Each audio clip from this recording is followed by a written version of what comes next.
Hannah.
Can't hear. You're muted.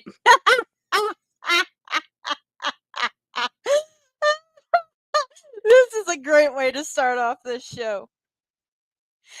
You're still muted.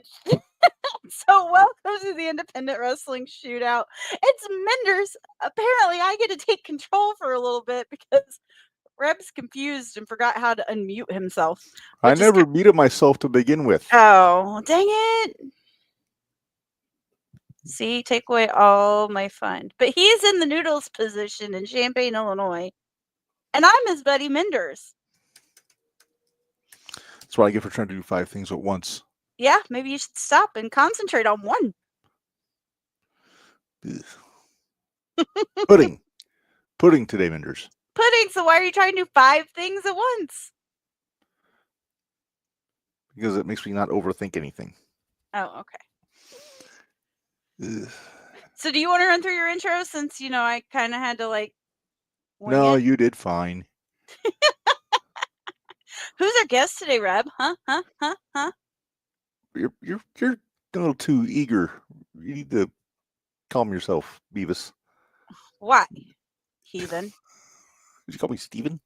Heathen. Oh, yeah. My name's not Steven. Wasn't gonna. Long day.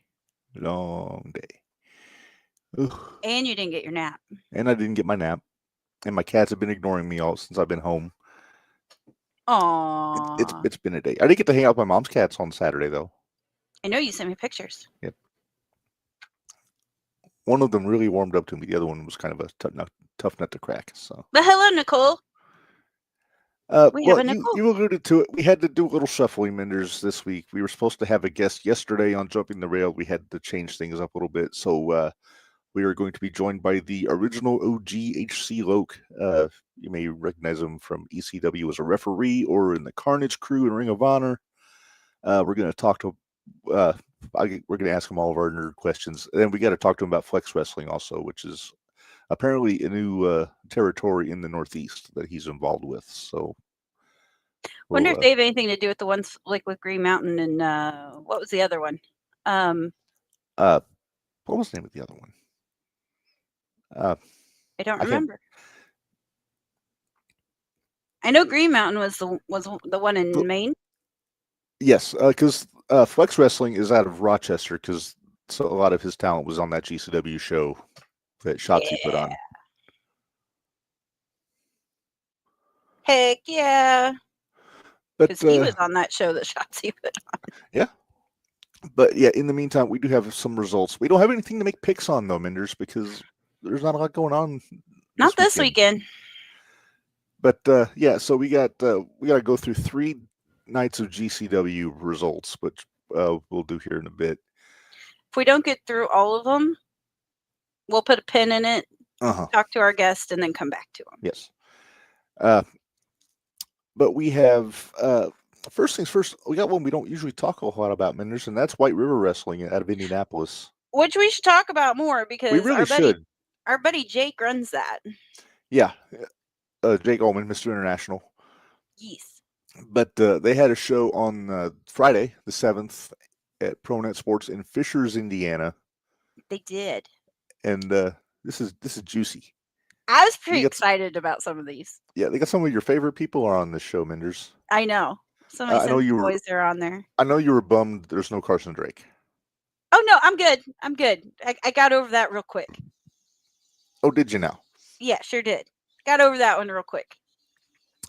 All right. Well, anyway, we'll run down the results on this show here. Jack Vaughn beat Lord Crew. I wish I would have seen that one. That would have been so good. Who's taller, Crew or Vaughn? Probably pretty close to the same height. Yep. A glorious beard and a glorious mustache in that match. Nice young men. Come Tarlicki. Yeah. That's quite a handle. That is. It's quite a handle. Yes. All right. Moving on. Ashton Adonis beat Savio Leone. Or Leone. I hope I'm not mispronouncing that. It's Leon. Leone. Okay. Yeah. American Punk. Figures Ashton's kind of a prick, so. Yeah, kind of. American Punk beat Vlad Tempest. Nah, that's two names I do not know. Okay. We had a tag team match. Elijah Eros and Carter Kaufman beat Jake Bailey and Cameron Avery. Looks like it was a mixed tag team match. We know two of those. Yeah. Book Hemingway beat JJ Frost. Huh. Book Hemingway sounds like a name and a demand. Right? Maybe that's what it is. Maybe it is a demand. Triple threat match, Minders. This is another one that I wish I would have seen because was it for a title? It was not for a title. Oh, okay. Aaron Williams beat B-Boy. Uh-huh. I don't know if you're familiar with B-Boy or not. Uh-uh. He's a West Coast guy, but he was from like my time, like mid 2000s. Okay. And Ace Perry. Oh. Aaron Williams and Ace Perry. I want to see that. Yeah. Shoot. I think you'd get a kick out of B-Boy. He's strong style. Strong style. He used to team up with Homicide a lot. Oh, okay. All right. I'm down. Mm-hmm. Leela Feist beat Blair Onyx. Yeah. Wow. Really? Yeah. Hello. The Solar Sister? Hi. Like sisters, like multiple. Sisters. Yeah. I'm saving the best for last, Minders, because we had a main event for the White River Wrestling Championship. I know, and I know what it was. We got a new champion. We do. And Jake, I love you. You know I love you, but you want to say it? Dalton McKenzie's the new champ. Yeah, Dalton beat Omen to win the championship. Happy dance. Any chance we can talk Heather into booking the rematch at the Expo? Oh, let's try it. I bet you we can make it happen. She likes those boys. She does. Oh, of course, that all depends on whether Dalton's hanging onto the belt for that long, because we still got about 6 months. But no, we don't. 5? Ish. December, January, February, March. 4. 4. Oh wow, I gotta start saving. We gotta start saving money. Yeah. All right, but yeah, so that was happening in Fishers, which I'm guessing is close to the Indianapolis area. It is. It's just outside of Fishers. It's right outside of Indy. I've been there. Yeah. Do they have a Buc-ee's there? No. Did you see where they're going to start putting Buc-ee's in Indiana? I know. I'm super excited. You're going to want to move to Indiana. Nah. You could live in a Buc-ee's if you wanted to. I really could. I really could live in a Buc-ee's. Saying. I'm telling you, I need to talk to them about sponsoring us. Minders, we haven't done a gratuitous plug for you in a while, but I'm gonna throw this up here.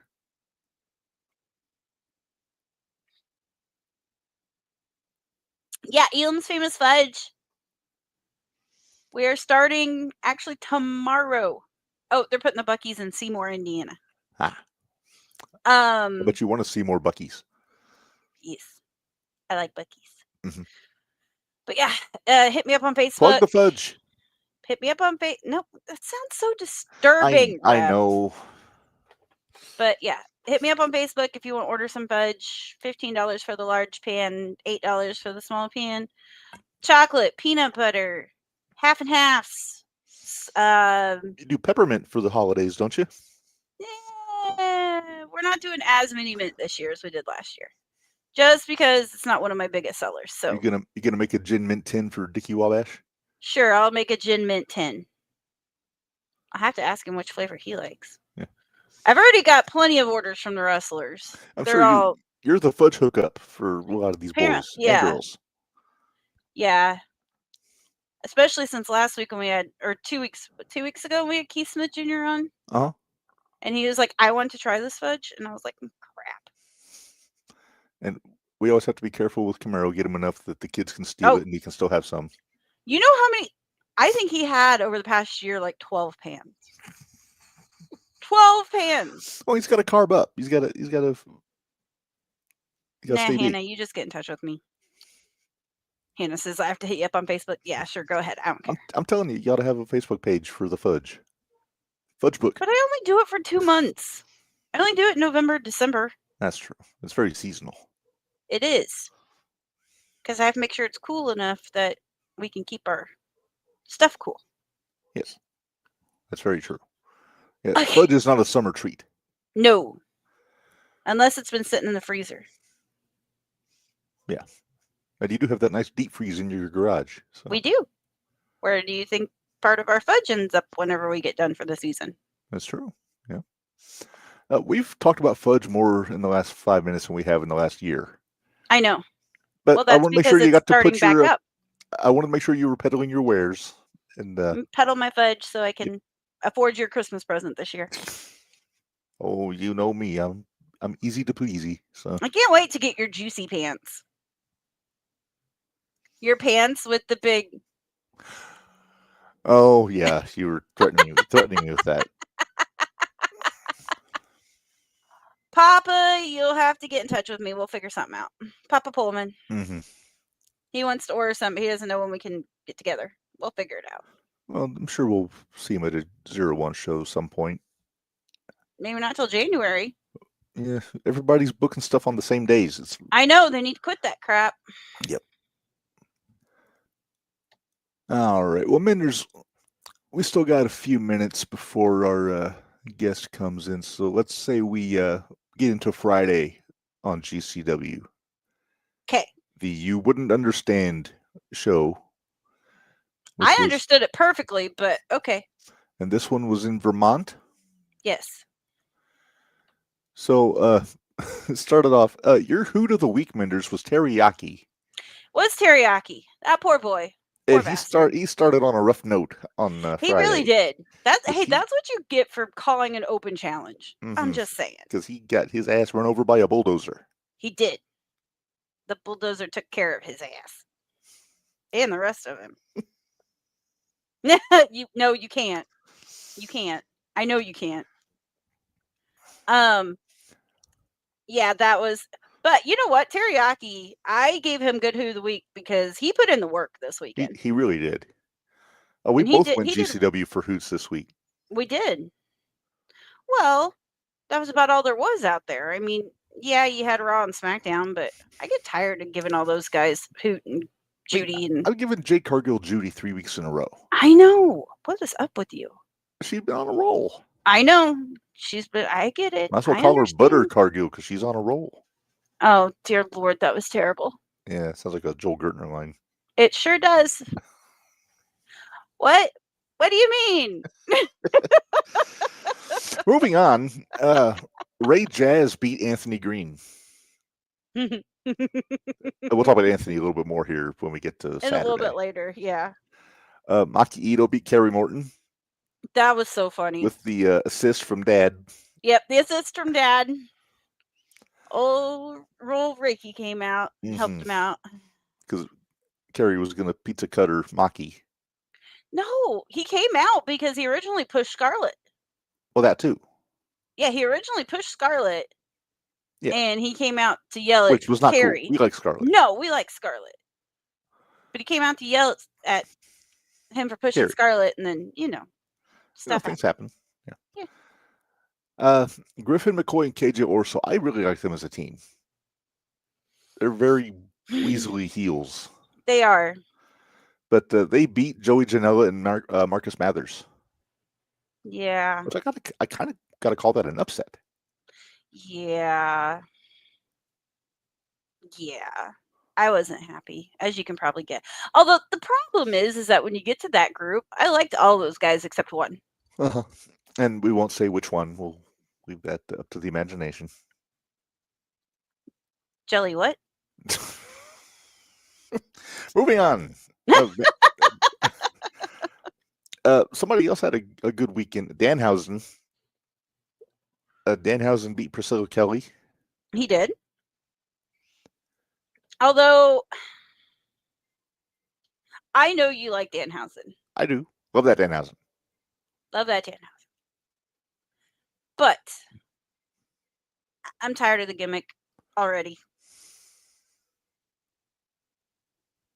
Which is funny because when we talk about Saturday night, I hated the gimmick, but I love the wrestler, which is crazy. No, the guy can wrestle. Oh, he can wrestle. I'm not saying he can't wrestle, but everything, it was all kind of a little bit of a joke. Wait till we get to Sunday. Oh, I know. I know. I know. Uh-huh. Moving on. Vandal 48, Atticus and Otis Koger and Christian Napier beat YDNP and Ricky Morton in a 6-man tag. Thanks to Carrie. With a carry assist. With a carry assist. Because they pinned Ricky. Mm-hmm. And Mason and Slade showed up too. Yeah. We'll talk about Slade later, especially with our guest. Yes. World Championship match, Effie beat Shotzi, which I think we both said we could have easily seen it being the other way around. Yes. What was... You got somebody backing up. Yeah. Stacey, I would have easily been perfectly fine with Shotzi winning. Yeah. Would have been perfectly fine. Mm-hmm. But it was a good match though. But I kind of wonder if, especially if after what happened this weekend, I'm kind of trying to figure out who is going to take it off of Effie. Yeah, because he's coming up on a year. Yeah. This come January, he's going to have had that belt for a year. And it sucks that the one match he wasn't able to fulfill his. Huh? The alley match? No, the one match. The match in Indy. The match in Indy that we didn't get to see. Because it was him and Billy. It was supposed to be him and Billy. Yeah, but he was hurt. Well, he got hurt. What, that morning? Yeah. It was after they were. It was when they were already in the building. Up. Well, yeah. Building. They were in the amphitheater. This show ended up with 2 death matches at the end. Uh-huh. Remember how we were discussing whether we weren't sure if there was an athletic commission in Vermont? Yeah, we found out real quick there isn't. Yeah. Well, the first death match, Slade beat Dr. Redacted. I'm sorry. Actually, it's funny. I went and changed shirts. Mm-hmm. But the shirt I had on before this was my Dr. Redacted shirt. I like that Dr. Redacted. Slade is a scary dude. He is a scary dude. Remember, because nuts. I said I was sticking with the Redacted because he was my friend. He's your buddy. But I didn't have a good feeling about him versus Slade. Then the main event, Minderz, another death match, had Bear Bronson beat Ciclope. That was so good. That was like, you know me, I'm not a big fan of death matches. Man, that was good. I do like that Bear Bronson. Yeah, he's I remember when he first showed up as one half of Bear Country, and they were all right. I mean, big Hoss tag team. I'm digging it, but he's really kind of come out of his shell since he's gone solo. And pardon the pun, but he's kind of blossomed since he's gotten into GCW. Yeah, I would agree with that. Plus, he's teaming with Tremont now. Right, Bear Dozer. Yeah. All right, are we gonna put a pin in this? I was gonna say, put a pin in this. There's the first night, so we just got to come back to the other 2. Yep. All right, so we are going to bring our guest in. I'm going to let you do the honors. I will do the honors. The original OG, you may know him from the Carnage Crew and Ring of Honor. He was, of course, a referee in ECW back in the day. But HC Loc, how are you, sir? Hey, man, how are you? I'm pretty good. Thanks for joining us. I know it's kind of a bit of a shuffle, but I'm glad we were able to make it happen today. Yeah, I'm real thrilled that we are. I'm sorry for all the all the delays, but I'm glad we're here now. So, where are we talking to you from? Are you still up in the Rochester area? Yeah, sort of. I'm about an hour and a half south of Rochester, and I can see that my lights are flickering here behind me. I'm sorry about that. I hope you can kind of see my face, but That's all right. At least maybe it's a not your blessing if you phone can't. I'm going getting pretty out. old. But yeah. Yeah. Actually, we just watched you in action on ECW refereeing. Really? Before we came on the air, because we do our extreme effing review. Oh, that's awesome. So We've been doing we saw all the ECW on TNN episodes, so yeah, we've the seen a lot of ECW. you. Yeah. Really? That's cool. Yeah, that was an exciting time. Yeah. I mean, what a lot of match people. Was that, Reb? Do you remember? What's that? Was it the tag match? Yeah, it was. Yeah, FBI was and Dorian and Roadkill. Yeah. Oh, when FBI had the tag belts. That was a fun time. Yeah, I don't remember that match specifically, but yeah, those were good days. I don't know if a lot of people know or if you guys know, but I technically was really never a referee. That was just kind of I clearly refereed those matches, but that was just all like kind of character storyline to eventually present me as a wrestler. And of course, I wrestled quite a bit in ECW, mostly on the house shows. But before that blossomed, as we all know, the company went out of business, but it was still a great time. Yeah. Well, that's where I first saw you was during the feud with Carino and Dusty back in awesome. that summer. Yeah. And I'm a Ignaz Minderz. I'm a huge Dusty mark. So how can you not be? Yeah, for sure. Yeah. So how is it? Like, I know doing my research that you go back a long way with Carino, but throwing in a guy like Dusty Rhodes in there, how is it like just getting to work with Dusty at that point in your career? It was, oh man, it was mind-boggling, really. I mean, it was such a blessing. And I mean, the older I get, I guess maybe the cornier I get when I think about stuff like that, but it was it was literally a blessing. How that all came about was just the two things didn't have anything to do with each other. It was just happenstance. But my first singles match ever was with Steve Carino. I wrestled for like, this isn't what you asked, but I wrestled for like a year and a half just doing like 6-mans and 8-mans and battle royals. And that's just how they broke us in those days. The first time I was one-on-one was with Steve Carino. And then fast forward and we're in ECW at the same time. And I ended up just kind of falling into that spot where if you know that whole storyline, I got busted open by Steve Carino in Milwaukee. Did my first live promo in front of the crowd and went really well. And he murdered me with that with that cowbell. And little footnote to that, I was also on Ring Crew at the time, right? So if you see me gushing blood, if you watch that, you could see me go, oh, and real quick reach down and try wiping up the mat because I know I'm the jerk that's got to clean it up later. I'm like, oh, all right, we'll worry about that later. But we'll worry about that later. But we ended up anyway, you asked about Dusty, and when we got that was to get Steve ready for the pay-per-view. And we got to the day of the pay-per-view. I got there and Tommy Dreamer says to me, Dusty Rhodes has requested you be in his match. And think about that sentence. You know what I mean? I hadn't even been in the room to meet him yet, and he requested me, so it was what an honor, it was amazing. Yeah. Go ahead, Reb. Sorry. Well, no, I was going to say, yeah, because the thing I remember vividly is the spot where you taped the cowbell to Carino's head and then Dusty hit the chair shot on him. Yeah, that was totally on the fly, too, because Dusty couldn't get it to stick, so Dusty couldn't do it, so all of that stuff.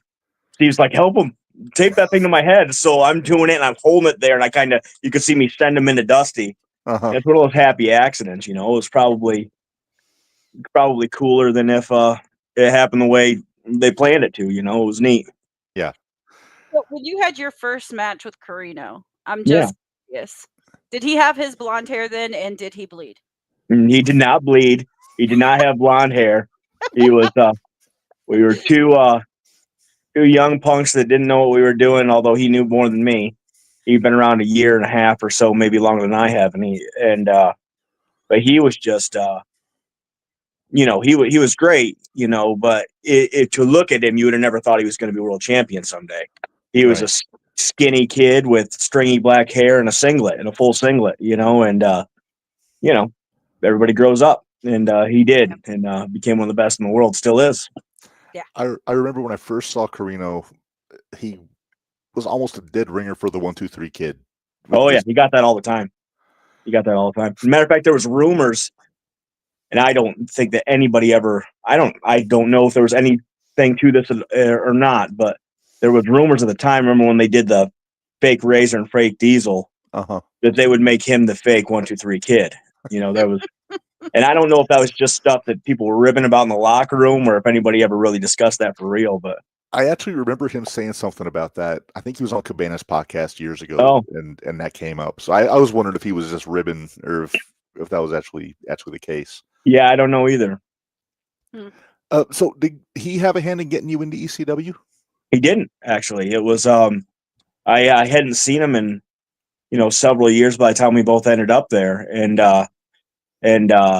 basically in those days, what you would do is if you were a local guy, and you still today, I always tell people, everybody tells people, if you're a decent trainer, or that if you want to get on a wrestling show, show up early and see if you can help, right? And so I would do that. I started coming to ECW shows, and just getting there early and helping set up the ring, and then seeing if they'd let you work out. And I did that like twice, and I went really good, and I was so nervous and so scared. But then by that point, I had already been booked to go to Ocala, Florida, and train with Dory Funk for a week. Nice. And that was his first. He was doing they called them the Funkin' Dojos for WWE, and you guys probably remember that. Yeah. And then when there was that split, he started the Funkin' Conservatory. He was doing the exact same thing, the exact same class, the same curriculum, but he was doing it by himself. And I maybe emailed him, probably emailed Marty, his wife, and got invited down there to do that, sent him a tape, the whole deal.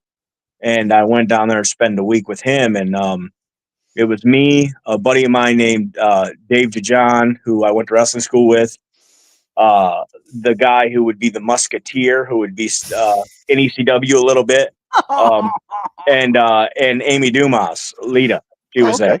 And that's where we became really good friends. And at the end of the week, Coach Funk took aside three of us.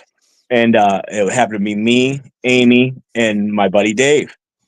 And he had poignant words for all of us. But for me, again, it was one of those, I can't believe this happened the way it did. And I've been blessed to have a few things like this in my career. But he looked at me and he said, your work is excellent.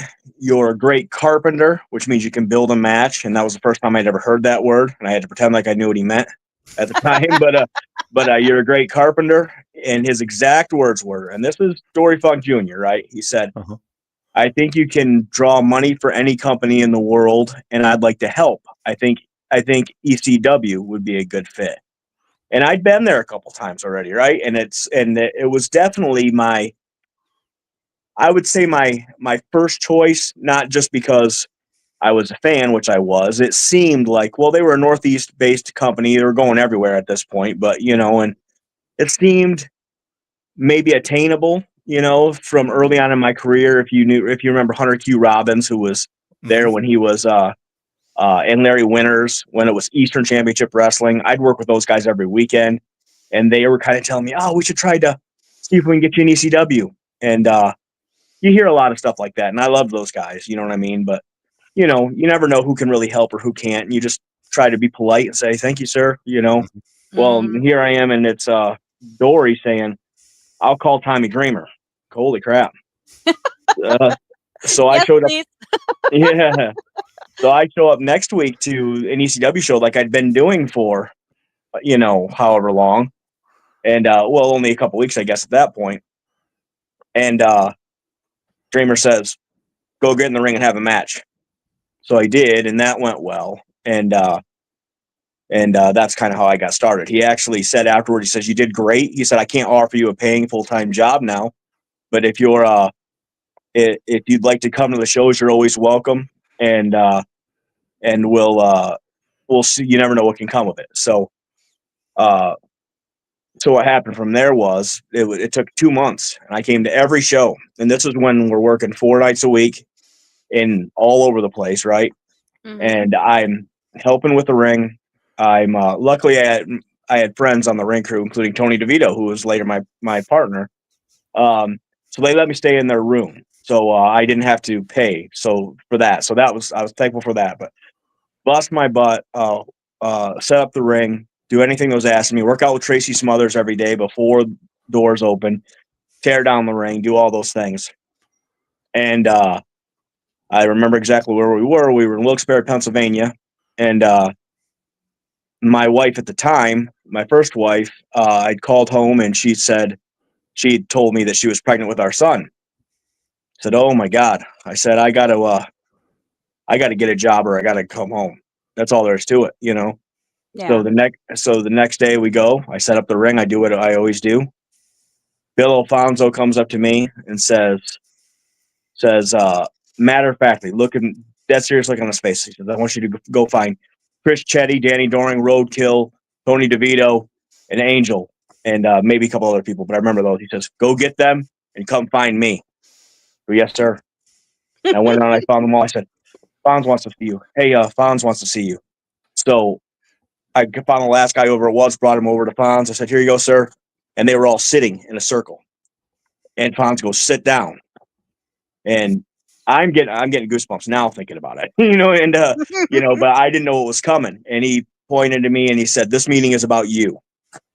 He says, "You need to know that over the course of the last 2 months, everybody in this circle, at least one time, has come to me and asked if I could help get you hired here. You've showed up when you didn't have to. You've showed up when there wasn't money. You've busted your butt in the ring. You've done everything that's asked for you. And I'd like you to know that starting right now, you're a full-time employee of Extreme Championship Wrestling if you'd like to be." And it was the day after I found out that I was going to have my son, right? So it's like, Wow. I don't know what you believe in, but some things seem like they line up, like they're meant Yep. to be, So not that we were making record-breaking money by any means, but, $75 a night is a lot better than no money a night, Right. And I was blessed that, you talk about paying your dues, but in an effort to show the company that I wanted it and the fact that I had a family to feed, I was on ring crew, $75 a night. I'd wrestle a referee, that's $75 a night. And then I would sell T-shirts as they were leaving the building. That's $75 a night. Tommy Dreamer would pay me that. So I would do okay, but if you think about that, there was nights when people complain now and you hear them talk about, "Oh, I had to drive 3 hours for that show," or "That guy wouldn't, said if I wanted to be on his shows, I had to show up and help with the ring." Brother, I drove the ring truck, set up the ring, set up the chairs, worked out with Tracy, wrestled, refereed, and ring announced a lot of times on the same show, all three, sold T-shirts, and then tore down the ring and drove to the next town. So I'll put that up against anybody's paying your dues stories, but Right. it led to a great life. I was lucky to do it. I had to chuckle as he was going through some of those, Reb, because Uh-huh. some of those are friends of our show. Because Yeah. we've had Fonzie on twice. Yeah. And Oh my God, he's the best. he is. You Yeah. were the third tag team partner of Tony DeVito we've had on one of our shows. Yes. So Really? yeah, we've So had you've had- Angel, we've had Justin. Angel and Justin, yeah, and Justin would team with us, later. Carnage Crew. He'd become a Carnage Crew member later. So Oh, we're That's going to get cool. to the Carnage Crew. 'Cause Yeah. I have Yeah. All right. I don't want to hijack your show. I get talking No, about you're- these stories and I could talk all night. So That's exactly why we do this, is because we're marks for backstage stories, for road stories, for beautiful. we've had a lot of fun. Yeah, good. Good. and Because I'm- we've had Jack on too, Jack Victory. Yeah. we Oh, had Jack great. Vickery, Yeah. Yeah. Sandman. We had quite a few ECW guys on our shows. So That's awesome. I'm glad you got to bring up like all the dues you were paying, because we do have a lot of young wrestlers that watch this show, and I like to try to get people on that can kind of impart wisdom when they can. So I'm glad you were able to work that in there, because like there's a lot of young talent around here in their what would you say, early 20s, late teens that watch this show, that are late teens, early 20s. Yeah, we've got some that have we've got one that's not even out of high school yet that watches. Yeah, that's been great. Working pretty good around here. But yeah, we've got a lot of the guys that we work with or that we've talked to and things like that come out of St. Louis a lot. And we've got some from Indianapolis and Indianapolis. Since we're in Illinois, it's kind of, we don't go so much up to Chicago, but we kind of stick around the Indianapolis, St. Louis area. Nice. And then, of course, we follow the GCW stuff. So cool. Yeah, I got to work a GCW show a couple weekends ago. It's always fun there. I was going to ask you about that. Yeah. So I have a question. I have what I call my Minderz laws. Sure. I have different laws, and one of my Minderz laws is two guys that know each other will knock the living crap out of each other because they're friends. Are you and Slade friends? We are now. Yeah. I really enjoyed that young man. It's he's a guy whose work I wasn't very familiar with, before I went there. You got real familiar real quick. Yeah. And I mean, you never know in those scenarios, it's I mean, I'll be very honest with you guys. I'm sure that there's people out there that don't know or don't care who I am. You know what I mean? As far as a pro wrestler goes. But I also get a lot of, I just do. I've been doing it 30 years. I get a lot of, "Oh, sir, it's an honor to work with you." I get a lot of that too, So you don't know what to expect. And he was very kind, very respectful, very good. And I'd seen a little bit of what he does. I'm like, cool. I dig that, and we just went for it. It's we talked for a minute, and I think I said, "No, I understand what he does, and that he's going to be good out there." And anything we might have talked about before we went out there, we kind of went out the window, and we just had fun and beat each other up in a respectful, working way and professional way. And I really enjoyed it. The thing that always comes, sorry about that, Minderz, but no, you're good. The thing that always sticks to me about GCW, and I've been to a few GCW shows over the years, and it's got this atmosphere that really revolves around the fans and the energy that they bring in. And I can see, like when you said that everything you play goes out the window, how much of that is dictated by the fans and the response and all that? Well, for me personally, all of it. It's if you and I are going to have a match tonight, GCW or anywhere else, no matter how much we talk beforehand or how much we plan out, that's just plan A. You know what I mean? Plan B could easily, come into, depends on as soon as I get out there. You know what I mean? I always say, you got to see which way the wind's blowing a little bit. And if the fans are gashing you up or they're not buying what you're doing, then you start doing something else. But very much, especially in a situation like that, you're working a guy like Slade, and you're on a GCW show anyway, and you got lots of toys in the ring with you. If the fans are gashing you up a little bit, maybe swing a little harder, and or not even that. I shouldn't say that. It's I would say I'm more apt to tell somebody to hit me. You know what I mean? In those situations, it just spikes the adrenaline a little bit. Yeah, for sure. But yeah, I mean, as far as that goes, I mean, there or anywhere else, I can't give you a percentage, but a lot of my matches, maybe most, there'll be at least one point in there where whatever idea we had in the back, I have a better idea in the moment, or at least I think I do. So I do a little something different, but then we get right back to wherever, but that's to me, that's what working is, in fact, it is. That's what working is working with the people, working together to do something, rather than just remembering everything. And I'm not knocking people that just do that, because sometimes that's how it is, hey man, that one is exactly the way we planned it, which is cool. But I get a lot of satisfaction out of Hey, what type of stuff do you like to do? Oh, cool. Yeah, here's some stuff I might do. And then I, usually as the veteran of my matches, not because I'm good, just because I'm old. Well, I'll say, cool, man. Yeah, that's cool. Maybe we'll do those things. Just listen to me, all right? And usually I say, yeah. And then we'll go out there and we'll, there'll be some semblance of whatever we discussed in the back, but there's always a lot. I'll give you a perfect example. 2 nights ago or whenever it was, I was wrestling. I guess it was 2 nights ago, and I had a 4-way match. And geez, and it was fun and it was easy. And I knew there was going to be one section where I was in there with one guy by myself. And when we came out, people were really into me, and a guy showed me that he had a prosthetic leg, and he was hollering to me. He goes, just like in Philly, right, Loc? You want to take it back to ECW? And he's trying to tell me that if I want to hit the guy with his leg, I could do it, right?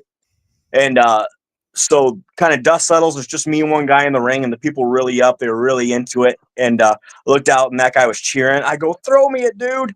And he did. And I sent the guy off the ropes with one arm and held the leg, and the other one. I whacked him and threw it back to the guy. And of course, that was, the biggest reaction of the match. But I can't call that in the back. I didn't know that guy was going to be there, Exactly. So, but so that's the fun of it, Yeah. Well, I have to say, just being as a fan, when you're watching matches like that, I think the ones that are called in the ring are the ones that work the best, in my personal opinion. I think so. I mean, for me, for my taste, and, I really want to be careful not to crap on people that disagree or don't do it that way. But especially in today's wrestling, where it can be, when there's amazing athletes, listen, I'm a fat old man and I couldn't do some of the stuff that they did. And when I wasn't a fat old man, I couldn't do the stuff that a lot of these guys do. So I'm not, God bless them. It's amazing. But you watch some of these matches and, I hasten to name names, but they might be on television and they might be on Wednesday nights. Okay. And you can look there and you can say, okay, that is amazing. But I can also know for a fact that you sat and practiced that, because how can you cannot do that unless you practice that. You know what I mean? It can't be done. That to me, it's all entertainment. Well, what I find entertaining is when it doesn't look like you practiced it. That's my taste, so. I kind of the same way. Yeah. We're exactly the same. Well, I believe I know exactly who you are talking about. And yeah, that's kind of the reason that they're not my favorites. That's yeah. I mean, listen, the more it looks rehearsed, the more I have a harder time believing it. For sure. And there's somebody who's going to watch this and say, well, Loc, they're making more money than you. They sure are. God bless them. But professional wrestling has been around for 125 years doing it the other way. So I think I'm right too. You know what I mean? Yeah. So yeah. And that's the thing. It's not that everybody's, there's not really a wrong or right. If it's working for you, it's working for you. Right. So yeah, we have our opinions about that Wednesday night show. We don't speak about it too often. It's rarely on the talent, though. We never have a problem with most of our criticisms are just Tony Khan is actually from the town I'm talking to you from, in Champaign, Illinois. So is that right? I knew he was out that way somewhere. Seems like a lovely man. I don't know him. He seems like a perfectly nice guy, but bless his heart, he's trying to do everything himself, and it's it's something Bubba Ray always talks about on Busted Open when he's critiquing AEW. It's that Tony tries to do the booking and everything without any help, and sometimes it shows. He needs some. Well, okay, I'm gonna bring it up because we have a expo here in Indianapolis. Squared Circle every Expo. year. Squared Circle Expo. Mm. Last year we actually got to meet I got to meet Gertner and Blue Meanie. That's where you got the shirt. I got my shirt from. Love it. But when we were there, the NWA guys were there. Mm-hmm. So Tom Latimer was there. Well, Camille happened to be with him. And I actually had a very good conversation. She is lovely, by the way. She is lovely. Yeah. We love her. But I had a very respectful conversation with her about how I hated the booking that they did with her. Oh, yeah. And the way we talked about it, it was like, look, this is nothing against you. I think you're awesome. but I don't think the storyline they had for you should have been the storyline they had for you. Yeah. Or if it was, then they should have made her look more like a beast. And Sure. that, but again, like I said, I was able to have that conversation with her. There's a lot of the AEW guys that we've been able to have conversations with that, yeah, hey, we have nothing against you guys. Yeah. But we just don't completely agree with the direction that they're taking or how quickly they get to the payoff. They, a lot of those guys, I can tell you, feel the same way. You know what I mean? But at the same time, it's their job and they're doing the best they can and they're getting paid and, stuff like that. But there's, again, without betraying any confidences, I can tell you there's someone within the WWE system right now who happens to hold one of the many belts that had a conversation with me when he still worked there about similar frustrations. So it's not just the fans that think it, but having said that, it's great. It's great for the people that work there. It's great that Tony's so generous with his money and his time. And, and it's a very cool thing. You know what I mean? I'm giving you the politically correct version right now, but that is true. I do believe that. It's awesome. Yeah. But at the same time, I run a wrestling company now with some partners and we try to do things a little bit differently booking wise, so, but it's his money. He can spend it any way he wants. Right. I guess.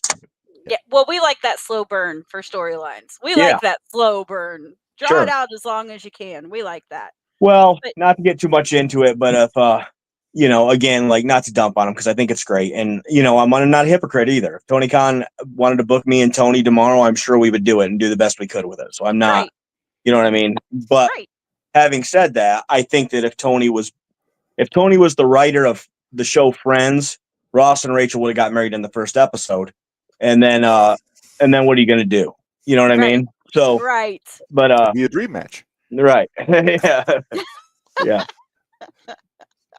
Reb, you need to ask him the question that we had, what we said they should do for WrestleMania next year when they're over in, or when they go to. So they're taking WrestleMania to Saudi Arabia. Yeah. The year after next. We went on, what was it, a 40-minute? We went on a 40-minute rant. Talking about how Tony needs to take advantage of that and just do just a massive AEW pay-per-view and the collective and all that stuff and have it surround AEW the way that it's always all the companies come to wherever WrestleMania is every year. Yeah. We think he's missing out on a great opportunity there. Well, we don't know that he is. He might be planning he might be doing it, I mean, that very much seems like because a smart move, That's going to be a huge vacuum for a lot of guys for bookings. Very much so. The boys and the fans schedule their year around that, know? So if it's not going to be here, then he absolutely should do that. I wouldn't be surprised if he does.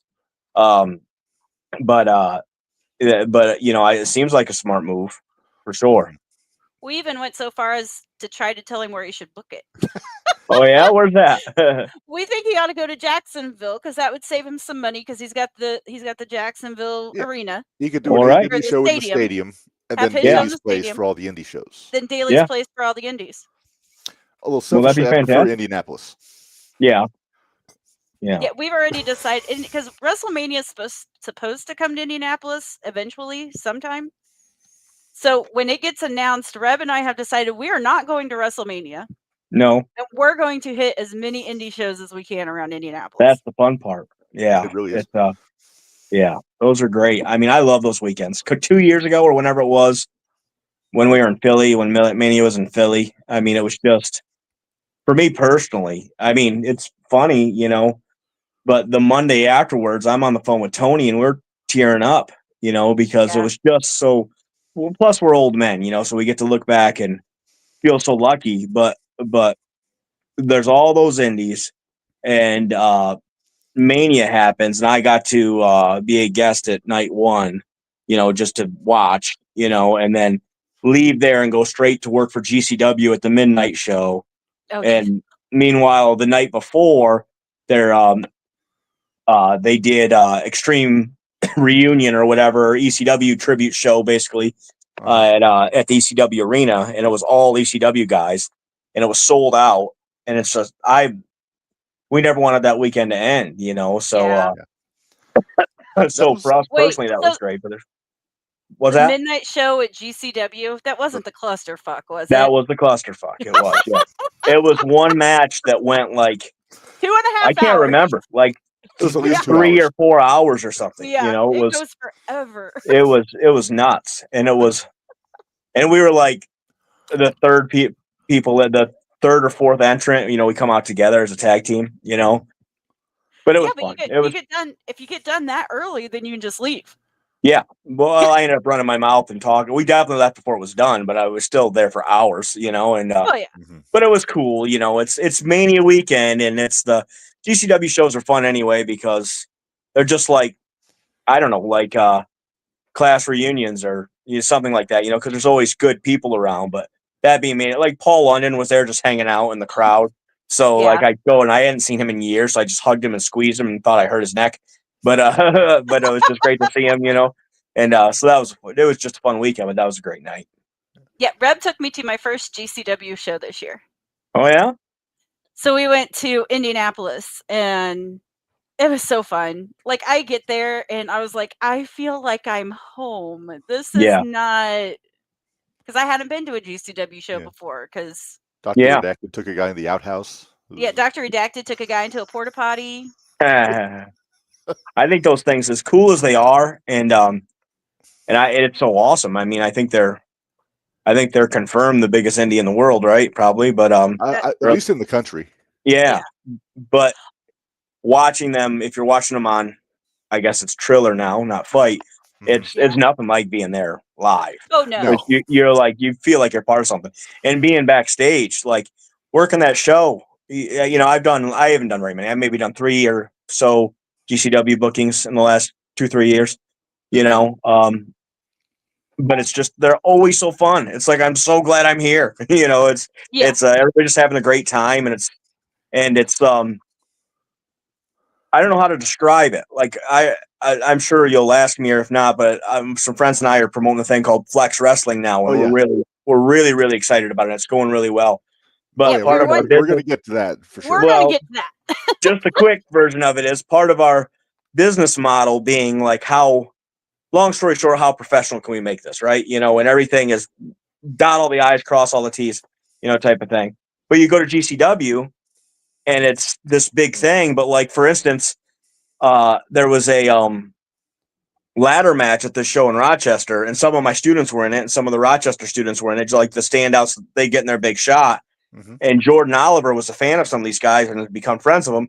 And they literally just come out on the stage and watch, and you can't imagine that, like, unless it's part of the show, you're not going to see on television, whatever, Roman Reigns watching the other matches. You know what I mean? It was just purely because it's a team vibe. It's a family vibe type of thing, so got to plug in my phone here so I don't lose you. At that Indianapolis show, how many guys do we see just hanging out at the gimmick tables, like watching the matches? Lot. I mean, well, you have to take consideration though too. A lot of those guys I had seen at other independent shows, so I actually, Marcus Mathers, Jordan Oliver, Billy Starks was there. I have a picture of Billy Starks photo bombing a picture of me and Marcus Mathers. I mean, great. I got 4 pictures with Dr. Redacted. We got to hang out. How long did we talk to Manser? A good 25 minutes, probably. Yeah, we talked to him for a long time. He's such a great dude. Oh, he's so cool. I told him, and I've said this to many people. I consider him like the Dick Slater of his era. Yeah, that's perfect. His work. And also just a cool guy. So yeah, very cool. Well, and then we had a lot of fun. KJ Orso. Yes, we had him on the show. So we show up. Back in his Fuego days, him and Sam Stack back in Fuego days. But we had him and Sam on Stackhouse. We've had Sam on a few times. But KJ actually remembered me because of my hair, because I have funky colored hair. Nice. And then Marcus Mathers had remembered me because of my funky color hair at a different show I had seen him at. And then Jordan Oliver looked at me. He's like, I think I remember you. And I said, I was at the show where you got your concussion back in Terre Haute, Indiana. He goes, oh, yeah, I remember. I kind of remember that. And he goes, I remember people being there. And I was like, yeah, we were there for that one. I don't think Minderz remembers her actual hair color. It's always something I don't. funky these days. I have, because it's purple and blue right now. So yeah, it's kind of my shtick. Well, I'm an honorary member of the Baldies, as you know, Minderz, for a reason. So you are. Did you you have to tell HC about it? Angel made him an honorary member of the Baldies. Uh-oh, did we lose him? Did he freeze? I think he froze. As we just continue on talking. Yeah, right. All right. Well, we will see what happens there. You want me to take him out? Or are you going to? Let's see. Let me check, make sure he didn't send me a message here. Okay.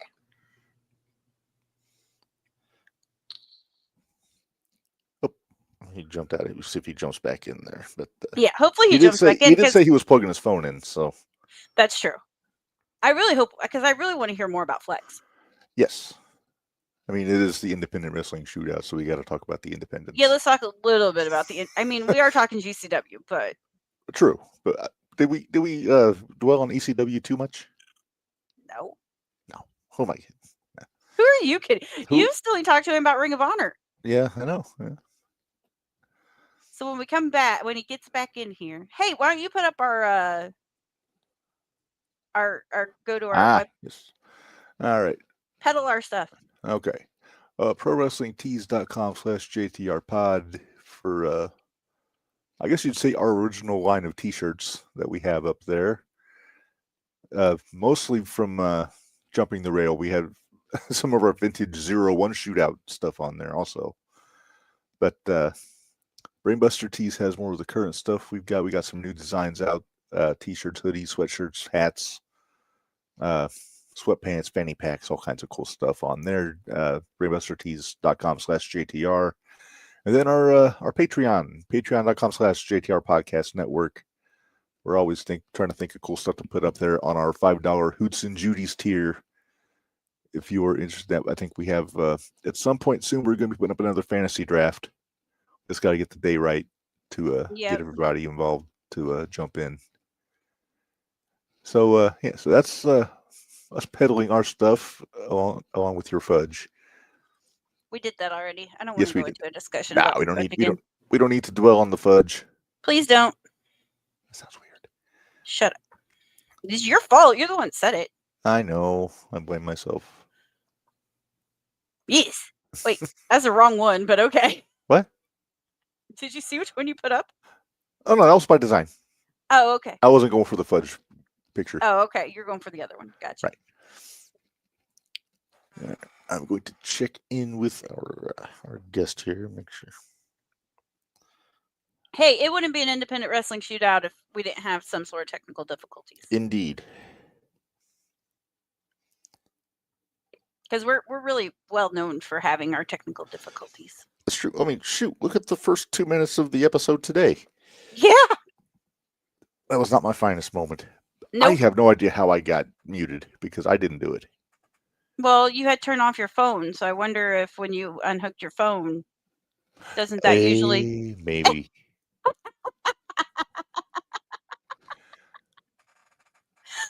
I'm going to put our little dude up in the corner. There we go. There it is. All right. And well, okay, since we're waiting, mm-hmm. You want to talk about Saturday night? Let's talk Saturday. We'll start with Saturday, and I'll keep an eye on the inbox there. Yeah. So Saturday was in Connecticut. No, I am not in charge of the tech shit. Hannah just asked if I was in charge of the tech shit. I said no. No, it's he doesn't trust me with it. That's not necessarily true, but you're a mute risk. If I talk too much, you might mute me. That's true, but right. I never do. No, you don't. All right, so we have GCW and Massacre in Maine. This was the main show. It wasn't Connecticut. So then what was that? What was Sunday, Connecticut? Sunday was Vermont. Sunday was Vermont. Green Mountain Wrestling was in Vermont. Oh, so Friday was Connecticut. Yes. Okay. Nope. He's checking to make sure. We're getting a response. Oh, okay. It's the three little dots are dancing on the. Don't you love? That's so obnoxious sometimes. I know, right? Just, and then you'll get a K. Or a thumbs up. Right. But yeah. Okay. So that was Massacre in Maine. Massacre in Maine is this one. There was no moose to be found on the show. No moose. They should have booked moose. That would have been. Well, but there was a bear. He responded. He said the rain just hit and his internet went out for a bit. No problem. So I will say no problem. I don't know anyone narrating my. No, you should be, so that way people know what you're saying to him. You might just tell him that, thank him, and say we want to get you back on though, and call it good for the night for him anyway. But yeah, because why don't you spell is with a K?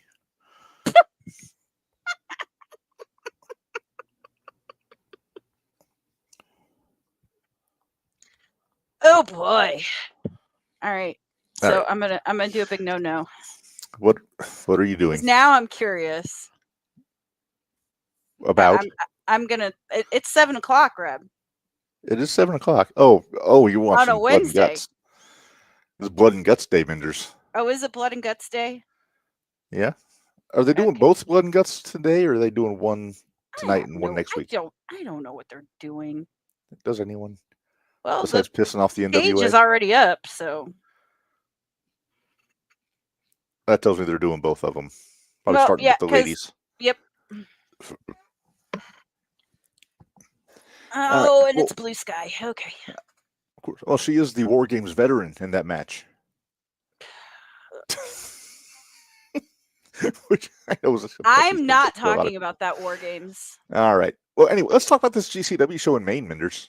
Let's do that. I like that idea better. All right. As I wait for a response, starts off with a scramble match. Flying Ryan O'Neal. What do you think of that kid? I like Flying Ryan. That was the one. Did you ever go back and watch his match against Joey? I did. It was very good. I told you. Well, Flying Ryan beat Mortar, Smiley, Seabass Finn, 23 Hazard, and TJ Crawford in a scramble match. Which I'm assuming is all the kind of the independent guys. Yeah. The locals. Yeah. Match because I didn't know who any of them were except Flying Ryan. No, it's the same. Match number 2, Top Team, which is Teriyaki and Jay Lucas, beat Miracle Generation of Dustin Waller and Kylon King. That was actually pretty good too. I like Terry and Jay as a team. I do too. They work really well together. Yeah. KJ Orso beat Maki Ito. Yeah. And then I think he was going to menace her with a chair before something happened, but if I remember. Oh, right. And what was that? I'm trying to remember if it was Jelly come out. Yes, it was. Yeah. Oh. Hey. HC Loc, you are back, sir. I am back for now. We'll see. We'll see how this works. If it happens again, maybe we'll try next week. We'll call it good. Okay. We will definitely bring it back if something happens, though. Okay. We haven't even scratched the surface yet. Yeah. We haven't even got the Carnage Crew yet. No. Well, yeah. Yeah. Trying to hold my phone and face completely still, and we'll see what happens. Oh, Reb, go for it. Do we want to talk Flex with him real quick? Let's get into Flex now, just in case something happens. The next time we bring him on, we can talk Carnage Crew. Yeah. All right. That sounds good. All right. So how did Flex Wrestling come about? Because you guys are, am I right? You're having your first show soon? Like you're just... Second show. Second show. Yeah. First show went great. I can tell you a little bit about that, but Well, in all honesty, I've been doing it a very long time. I've been a wrestler 30 years, and I've always trained guys and been the guy that helps backstage and stuff like that. And I'd gotten the job booking at a local indie, and I enjoyed it. I really did. But to be completely candid, if you're not the owner, then you don't have final say, even if they say you're the booker. You know what I mean? Mm-hmm. Which is totally fine and understandable. But there reaches a point where it's like, I think we should be doing this. And the talent will ask you, hey, what am I going to do on that show? And you'll tell them. And I think that we should do this to advertise for that show or run this angle to get there. And you ultimately don't have the final say. You know what I mean? If the guy that writes the checks or hands out the envelopes decides differently or doesn't see the same vision, which is his prerogative, then it doesn't happen. Okay. And it got to the point where maybe it's time for me to put my money where my mouth is, and decide, okay, am I really good at this? Or are people just being polite for 30 years telling me that I am? Let's see, so I have some trusted partners, friends. Sean Carr's an amazing pro wrestler out here in the Northeast. I don't know if his name reaches out there to you guys, but it should. He's a star. And actually a trainee of mine, his name's Ryan Rice. He is a great former referee. He had to retire for medical reasons, but he's got a great mind for the business and all kind of drive. And the three of us came together, and we just stumbled on it. We said, oh man, what if we did it ourselves sometime? What if we did it ourselves? And then somebody came up with the idea of Flex, Finger Lakes Extreme Wrestling, because we live in the Finger Lakes region. Right. And I'd always wanted to be like kind of that, almost like a mom and pop store type of thing, like do something for those local people that they can get excited about. Yeah. And if our local people will make it destination to come see us and support us, then that's a good start. And then we can spread our wings and see if we can grow. So that just kind of fell into place, and we partnered with an amazing venue here called the Mud Creek Bison Ranch. It's a 2,000 seat venue with a world-class stage and lights and sound, like literally, like I think Queensryche is booked there, and Slaughter, all these, like bigger bands, type of thing. And, but there's all kinds of space. So, we just really decided it was time to put up or shut up, and I got some trusted friends with me, and we booked this first show, and it was great. We had almost 500 people there, and there was the old dusty line swinging from the rafters, baby. And they were, because of the balcony, and they were up there all the way around and everything. And then there was the area in the back where they serve food and all that stuff. So and that was full too. So we were doing really, really good. And it picked up a ton of buzz. We actually had a film crew there that filmed a documentary of the first day, and they're shopping that now to like film festivals, and hopefully that'll end up on Amazon and stuff like that, Amazon Prime. And so it's going really well. We've at least out this way, we've created quite a bit of buzz. Mike Johnson from PW Insider is a good friend of mine, and he's plugged us quite a bit, and been very supportive, and you're doing well when the day after your first show with when pretty decent name talent that you would recognize starts contacting me to be like, hey man, what's the next show? Hey, so we're doing something right. Yeah. Let's talk about some of the talent that you got, because you said you've been training guys, and we saw a lot of young talent from your promotion on that GCW show in Rochester. So just run down some of the names for some of our viewers that may not know who you got. Oh man, we've got of course myself, but there's Sean Carr, who I can't speak highly enough of, a guy named Maddock. He's the young lion of the West, he calls himself. He's one of my favorite opponents. A guy who's a student of mine, but he's nobody's student anymore. He's ready for the next level. He's I'll always be proud to call him that, but he's a guy that's he's ready for a bigger stage. His name is Chael Connors. He's fantastic. He's got it all. He's a total package. Of course, there's guys like Carmelo Lee and Julio Diamante and some of these people that I'm sure a lot of your listeners and viewers haven't heard yet. But if you would take the chance to stream us live or check us out on YouTube or any of the things we have coming up, these are some names that I'm not telling you maybe you're gonna see in the AEWs and the NXTs and beyond for many years to come. Yeah. We're really, really lucky to have the group of folks that we have, and to have the venue that we have. It's an amazing place for pro wrestling. I don't know if you saw any of the pictures, but it was we were proud to be there and lucky to be there. It was amazing. Yeah. And where are you streaming your content? Is it going to be right now? It's everything. I'm kind of talking fast in case a storm comes again. I got you. Everything is streaming live on Facebook and YouTube and I think TikTok and all that stuff. We're looking into I think by event 3 or something like that. There's some logistical stuff we have to work out. We want to do the Triller thing and all that stuff.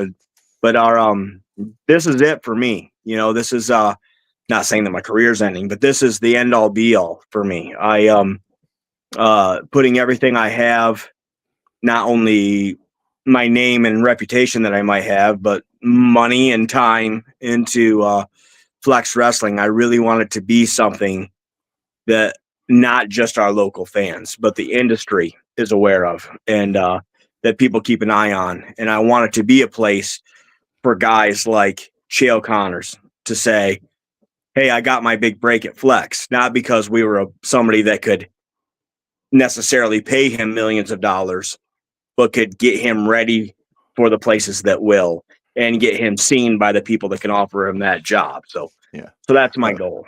Yeah, I'm looking at YouTube right now. I see where you got Flex Wrestling. You got your channel up for you can subscribe to that. And there's your first show was in the beginning. In the beginning, yep. And that is up. The full show is on there if you want to check that out. So I will definitely be doing that later on. Yeah, please do. It was really good. Reb, I'm putting this down before I get mad at it. Minderz had to take a gander at the blood and guts match, I guess. Oh, I can't do it. Yeah, I forgot that was on. It's okay. You're not missing much yet. Yeah. So looking at your the cover picture on your channel, is that Rhino on the show you were on? He was our it only makes sense to have somebody that everybody would know on the first few shows until our local guys are people that they know, right? Right.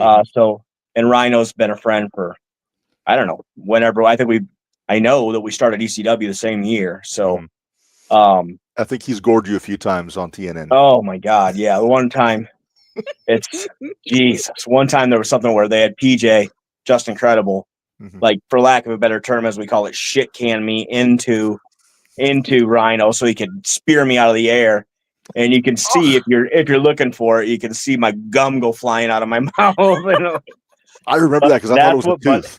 We thought it was a tooth. That's what buddies do. Hey, we've had Rhino down our neck of the woods a few times.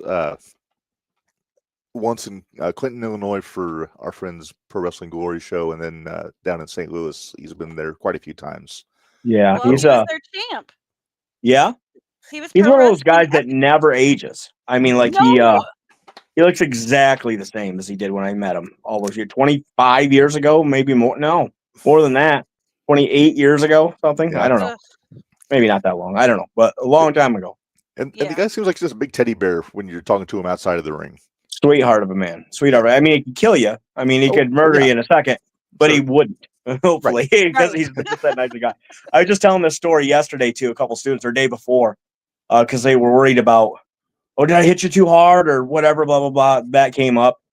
And there's this story of Steve Corino having a super kick Rhino in ECW. And Paul says to Steve something along the lines of, I won't get the exact quote, but it was, if you potato him, he's going to kick your ass. Potato is, if you don't know, stiff him.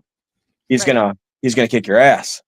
Steve's like, yes, Paul, I know. And he goes, but if you miss him, he'll kill you. So you better hit him. So you better hit him. We always say that. I mean, well, my Minderz laws. So one of the Minderz laws we were talking about earlier was if you're friend friends rule. with the guy in the ring, you're going to beat the hell out of each other. 100%. You always beat up your friends more. Yeah, you always beat up your friends more. I don't even I can remember like wrestling Angel in ECW, and not on purpose, but literally not even trying to hit him lightly because he's my buddy and I didn't have to. You know what I mean? Right, exactly. So I have that one. I have triple multi-man matches. Champion usually always retains the belt. Not always, but usually always. My other favorite one is he who puts it up goes through it. Yeah. That's a pretty solid rule. Yeah. Now that doesn't work for Sandman. No. Yeah.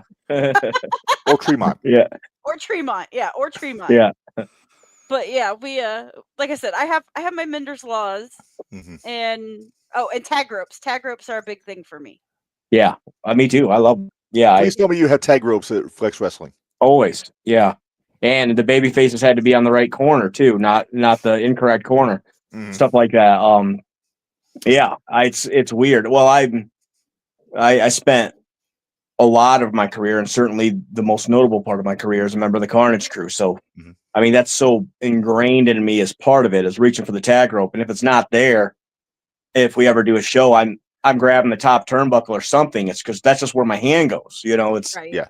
But that's probably my biggest pet peeve with some of the shows that we go to, because they're indie shows. They don't have everything, but don't see them using the tag rope. That just kills me. If it's hanging right there, right? Yeah, and they're just not using it at all. It's yeah. Well, I'm with you. You may have heard of these guys, the Premier out of Kansas City. Yeah, I think so. Yeah. Yeah. Campbell, Suit Myers, and SK Bishop. Hmm. But they actually were at a show we were at, and they brought their own tag ropes. Oh, that's awesome. And I stole them. Great. Actually, and she got them to sign shoelaces. They're shoelaces. But whatever works. Yeah. So can I ask, are we gonna get the Carnage Crew at Flex Wrestling at some point? Yeah, for sure. I mean, I don't think this is much of a spoiler that'll ruin too much, but if everything goes as planned, so Flex Wrestling's kind of business model is to decidedly not be that company that gets to brag we did 40 shows last year. That's great for those people that do that. I would rather run 8 shows a year and have time and money to promote them all correctly and have them all feel like pay-per-views, So high quality matches, yeah.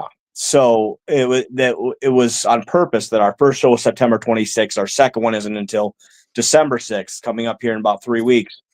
And then after that, it's February 28th. And then in March, we're debuting in a new market, Ithaca, New York, about an hour away from where we are. Okay. And I think that probably Tony will be in for that. And I've got Angel coming into on December 6th. And there's always been that thing where Tony and Angel were the Baldies, and me and Tony are the Carnage Crew, and we've wrestled as the Carnage Baldies or whatever the hell, you know what I mean? Like the three of us together, just done stuff like that. We always argue of which one out of the three of us is really the Marty of the team. That old joke, And, you got to be the Leaf Cassidy of the team if there's 3 of you. Well, there you go. Why didn't we ever think of that? God dang. As long as everybody knows I'm the Sean, it doesn't matter. Right. but I can get behind that because Angel did make me an honorary member of the Baldies. Did he? A few months ago. So fantastic. That's great. Yeah. We had him on a Sunday, and we were just talking ECW and all that fun stuff. And we he's actually agreed we're going to have him on our Extreme Effing Review show. He's going to do a watch along with us. Oh, awesome! For the last pay-per-view that ECW did. Oh, fantastic! Since they're all over that one. So. Yeah. You know, Minderz, I think you'll be okay with it. I'm going to throw out an invite. If you want to do one of these watch-alongs with us on the Extreme FN Review, you're more than welcome anytime. Oh, man, I would love to. Yeah, I'd be thrilled. We have 2 episodes left of the Teen Show. Then we're going to go through the rest of the pay-per-view run. And then I think we're going to go back to like 97 and circle back to where we missed. But awesome. One of these days, we'll get you on for like Massacre on 34th Street or something. Oh, like that. Please. Yeah, that'd be fantastic. Yeah. So our next one coming up right now is Anarchy Rules. So. Oh, cool. Yep. Yeah, they all some of them, it sounds terrible, but like Massacre on 34th Street, that one stands out. But a lot of them tend to run together in my head, which is maybe sounds terrible, but it's like I have to be reminded which one's which, But even, I mean, for when you're in it, like the big moments for me personally, I can tell you where we were and what we were doing. But a lot of those pay-per-views, even if I was on them, like which one was that again? Because you're on the road 4 days a week, and at that time, and just doing the job. But man, best time of my life. I'm just curious. So when you were on the road, because one of our favorite things is talking road stories with guys. Yeah. Who were some of the people? I mean, I'm sure you traveled with Tony, but who was that about the only person you ever traveled with, or who all were your travel buddies? I know you said you did the ring crew. So yeah, me, Tony, and Angel, Mike Keener, the referee. Me, Tony, Angel, Mike Keener. The prodigy Tom Marquez, if you remember him, he was ring crew chief for a while, so he was around. By Jazz on. Yeah. And for the short-lived Towel Boy, if he was around, he was my student actually. So I have questions about Towel Boy.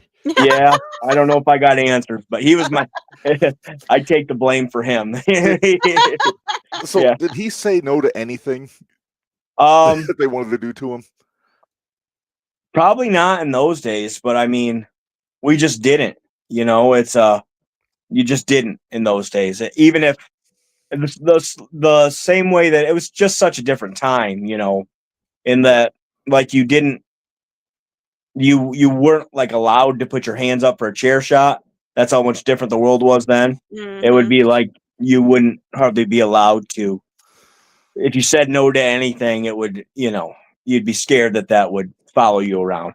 Right. I can tell you one night on a house show when there was almost nobody there, Dreamer asked me to take the Mike Awesome powerbomb over the top rope. And I did not say no, but my eyes got as big as your head. You know what I mean? Okay. And that's all he needed to see. He goes, nope, never mind. He goes, let's do this thing. I go, no, I'll do it, Tommy. I'll do it. He goes, I didn't say no. He goes, I know you didn't say no. You don't have to do it. We'll do something else. But you're like, thank you. I was about that. I'm a big Mike Awesome fan. I love his work.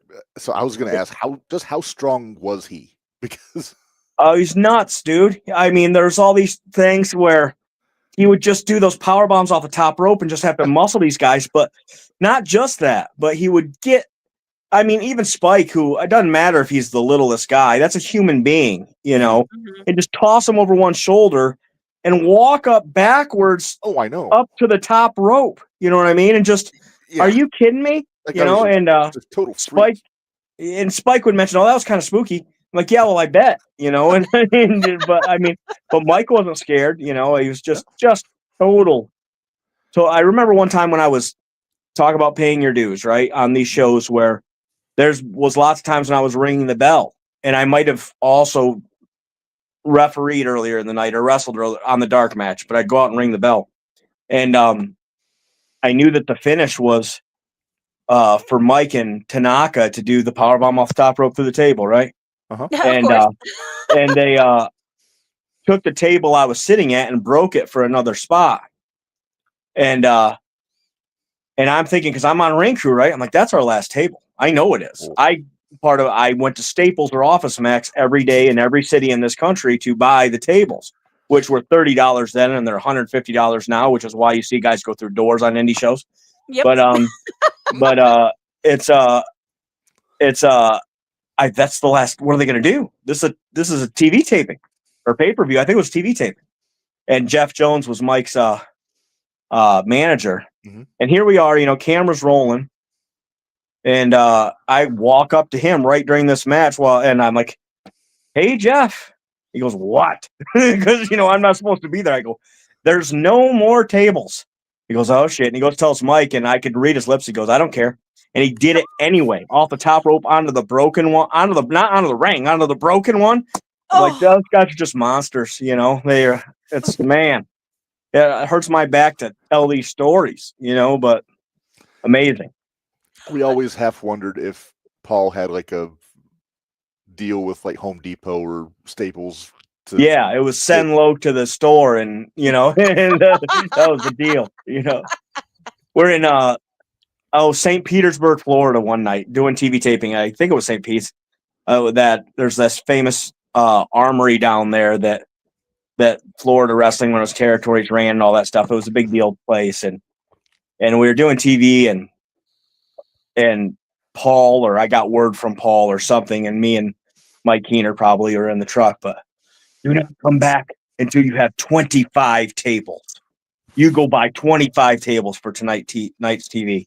And we were going all over. And mind you, even if you were told to go do something, and because as part of your job, you still had to be in the ring stretching with Tracy Smothers if you're a wrestler at 5:00. And do you have to be at two places at once? That's your problem, kid. You better be there. You know what I mean? Pay your dues. So I'm crapping in my pants, driving around, and I think, I don't know, we might have found 17 driving all over. And it's not like you can look it up on your phone. This is 1998, 1999, right. And whatever we found, 17 or 18 tables, and brought them in. They broke two. They broke that night. They never. So I guess at least we don't got to go find them tomorrow, But right. So by my math, that means the 25 tables would have been $750 back then. Yeah. Now it's a house. Nowadays, if it's 50 times 25. Yeah, it's like $3,700. Yeah, well, maybe not a house then, but it's a few months rent. Yeah, in my case. Mm-hmm. Well, like the one that we the promotion we have around here, 01, that has it's 01 USA. So that's one of the big indies around here. But that's a bit St. Louis Anarchy. Oh, cool. Yeah, so those guys are all around here. So that's awesome. Every time somebody says the word St. Louis and of course you got me in ECW mode now, and it was just on the road and work, right? Get that ring truck that, by the way, would go like 35 or 40 miles an hour because I had a governor on it. And we're driving it from Long Island all over the country. And that was a story we told for years. Well, was there fun on the road? Well, drove through St. Louis, and for about 5 minutes, I could see that arch. That was it. I didn't get to go see it. Never got to do any sightseeing. Everything was get to the building, get the ring set up, go find tables, work out within the ring, do the show, tear down the ring, sell T-shirts, get in the truck, go to the next town. It's a non-stop grind. Yeah, I feel like I feel for sure like I've been everywhere and I've seen almost nothing because it's just doing the work. I do like to brag that I've probably peed in every gas station in this side of the country, but that's about it. That's kind of a story you heard about Ozzy Osbourne. Like when Ozzy did the travel show with his son, that's the thing that he said was he'd been around the world how many times, but all he ever saw was the inside of hotels and concert halls. That's the life. Yeah. So it's just it's a never-ending grind, it seems like. But Reb, I had to grab it because you know how proud I am you're of very my proud. baby. Yeah. I'm proud of my baby. Talked about the clusterfuck. Yeah, we talked about the clusterfuck a little bit earlier. Gene Snitsky. I got to meet him at the expo, the Squared Circle Expo. Known him forever. I love him so much. Yeah. I have a baby. You got the baby. I have the baby. That's great. And he even signed it and said Snitsky was here. That's awesome. That's awesome. I knew him. He buys those things in bulk and just takes them everywhere. I'm sure. Yeah, I knew him since Indies, since before he was wrestling in a mask, and I didn't even know that he obviously could see the size in him, but he hadn't really done anything big in the business yet. Neither had I. We were just coming up on some of the same Northeast Indies, and I can remember being in a battle royal with him and grabbing him, and you know how huge he is. Mm-hmm. And And I go to chop. I go, don't sell this, big man. And I wanted him to just stand there and then murder me afterwards. Because what would you do, right? And I smacked him, and he goes flying like I shot him with a shotgun, right? And that's what buddies do. Yeah, he at the last expo between Snitsky, the Headbangers, Ken Anderson, Ken Anderson, Meany, and Gertner. That was kind of our little triangle of people that we were hanging out with. So it was That's a lot cool. of fun. Yeah, That's a good triangle. Yep. Here comes the rain again. That's my warning. Well, All right. let's take that as a cue. We're going to have you back because we got so much more to talk about. Yeah. But thank you so much for the time. And guys, thanks for having me. Next time I'll drive down off this hill and we'll do it. I have a property down in actual civilization instead of out here in the boonies, and we'll do it from there. So and the next Flex Wrestling show you said is December 6th? December 6th. Please check us out. Check us out on all your socials. And if anybody happens to see this, that they can make it, flexwrestling.com for tickets. I think there's only like 3 front row left, so which is a good sign because we're like 3 weeks to the show. So it's going really well. Yeah, so. And then we'll share your channel on our Facebook also to get the word out. Well, make sure you get us the card, and we can promote it. Yeah. Because we have a lot of shows coming up on the 6th. There's a lot going on here too. So awesome. But yeah, send us the card. We'll make sure it gets on. Indeed, I will. Thanks for having me, guys. Yeah. Oh, absolutely. So you have a great one. You as well. Try to stay dry. I'm going to try. See ya. See ya. Bye. Bye. Yeah, that was fun. It was. Let's see. There he goes. I did check. Flex Wrestling is on Facebook. If you want to check them out. Nice. So you want to see all the info for all their shows coming up. And like I said, on YouTube, their first show is up in its entirety. If you guys want to check that out. Yeah, we haven't even scratched the surface with Loc, so he's going to have to come back. You know what? Or you think what I'm thinking? Uh-huh. Say it. Uh-huh. What if we could get HC and Angel and DeVito? We're gonna talk to those guys to see if because he still never answered me. But if we could get HC and Angel to do one of the watch-alongs with us, could you imagine how much fun that would be? How many stories we're going to get from that? That'd be a hoot. Yeah. We won't even have to talk about the matches because we'll have stories to go the entire time. So excited. Yes. Well, Minderz, that put us at about an hour and a half, and we still haven't finished a show and a half worth of GCW. Hey, I'm not complaining. I expected us to go late tonight because I knew when we were moving HC that's why to you the said, next can night. we do ECW at 4:15? Yeah, I figured you were pretty excited when I messaged you and said, hey, I'm going to be home early. You want to do? But who needs a nap? Who needs a nap? All right. I got my 15-minute one at the end of my lunch hour today. So yes. All right. Well, let's get back into the Massacre in Maine show from GCW.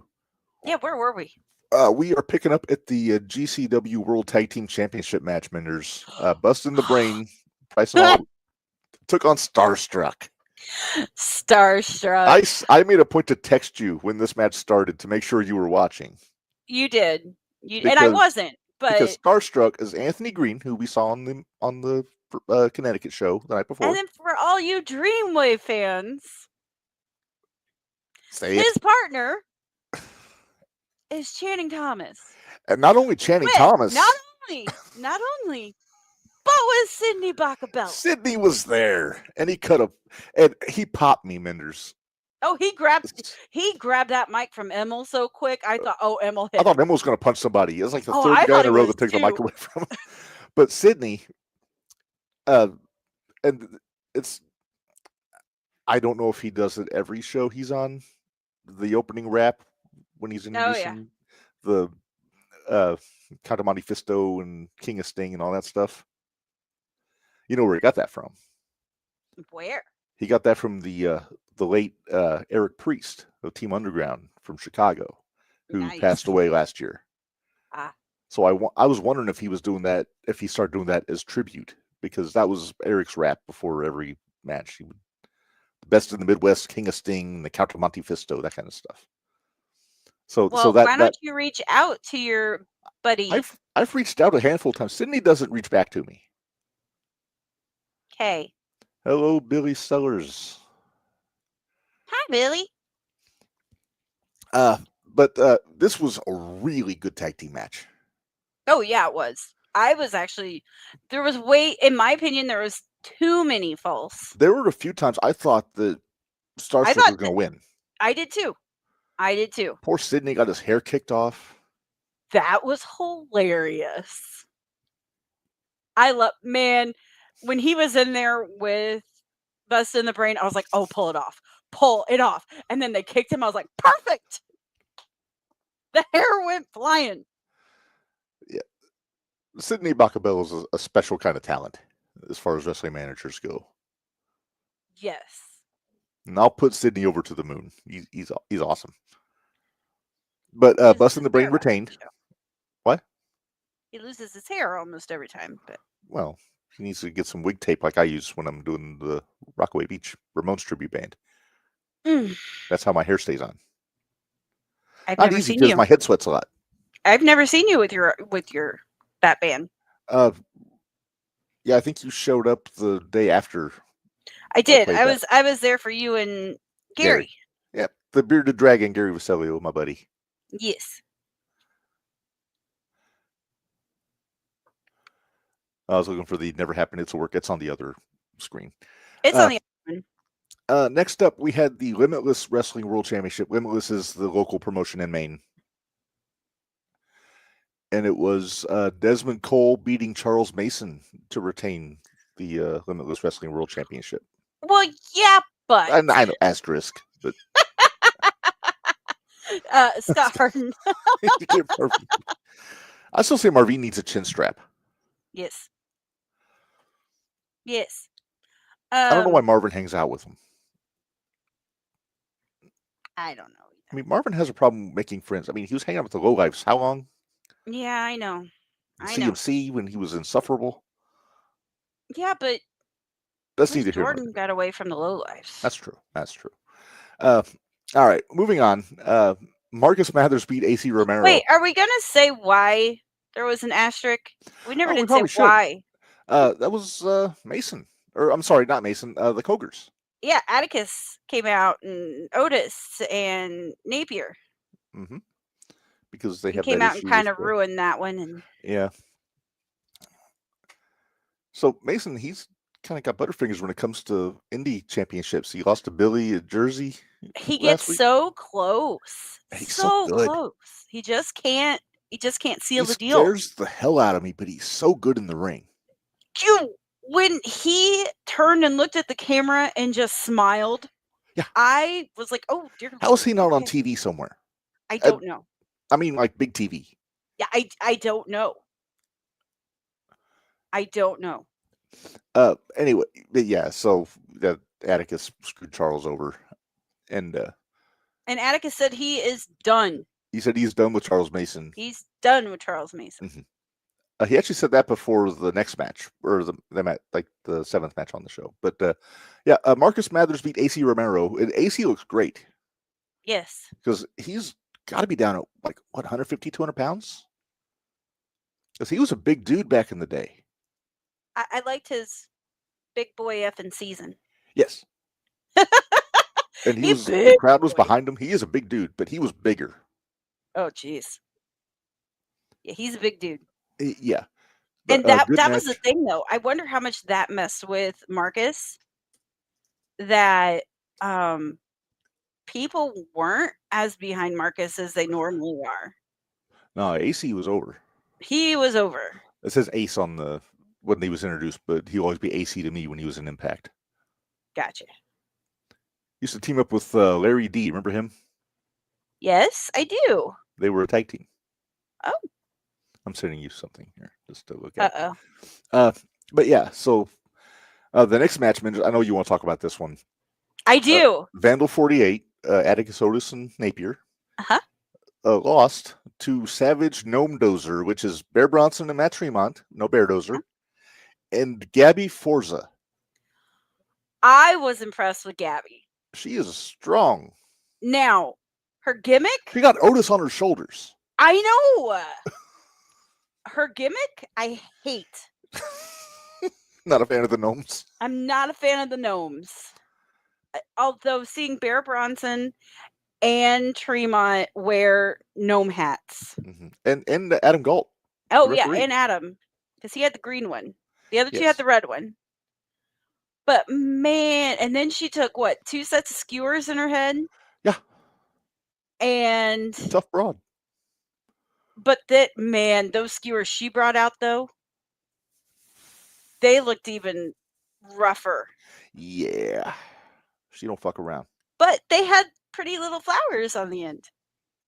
Hey, we're being watched on a 50-inch TV. Woohoo! I bet my head is huge.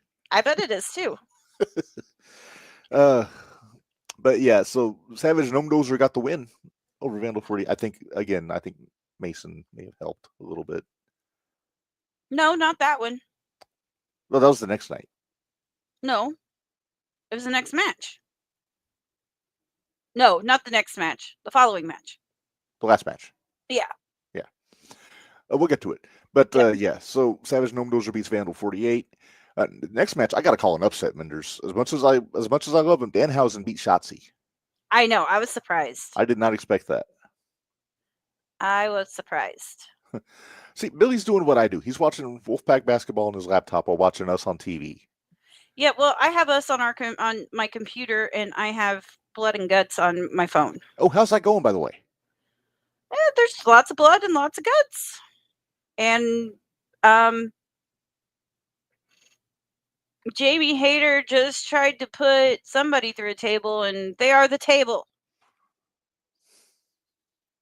Yeah, basically. All right, well, let's move on. Like I said, Although the first person to get blood was Blue Sky. All right. Well, getting back to this here. Yeah, I would have bet dollars to donut Shotzi was going to win this match. I thought she was going to, but then the more I thought about it, I'm like, wait, who's actually the bigger name? Kind of is Danhausen. Honestly, I don't know. I think it's up there. I mean, Shotzi had that main roster experience. Well, maybe Danhausen had in his Danhausen is a social media icon, though.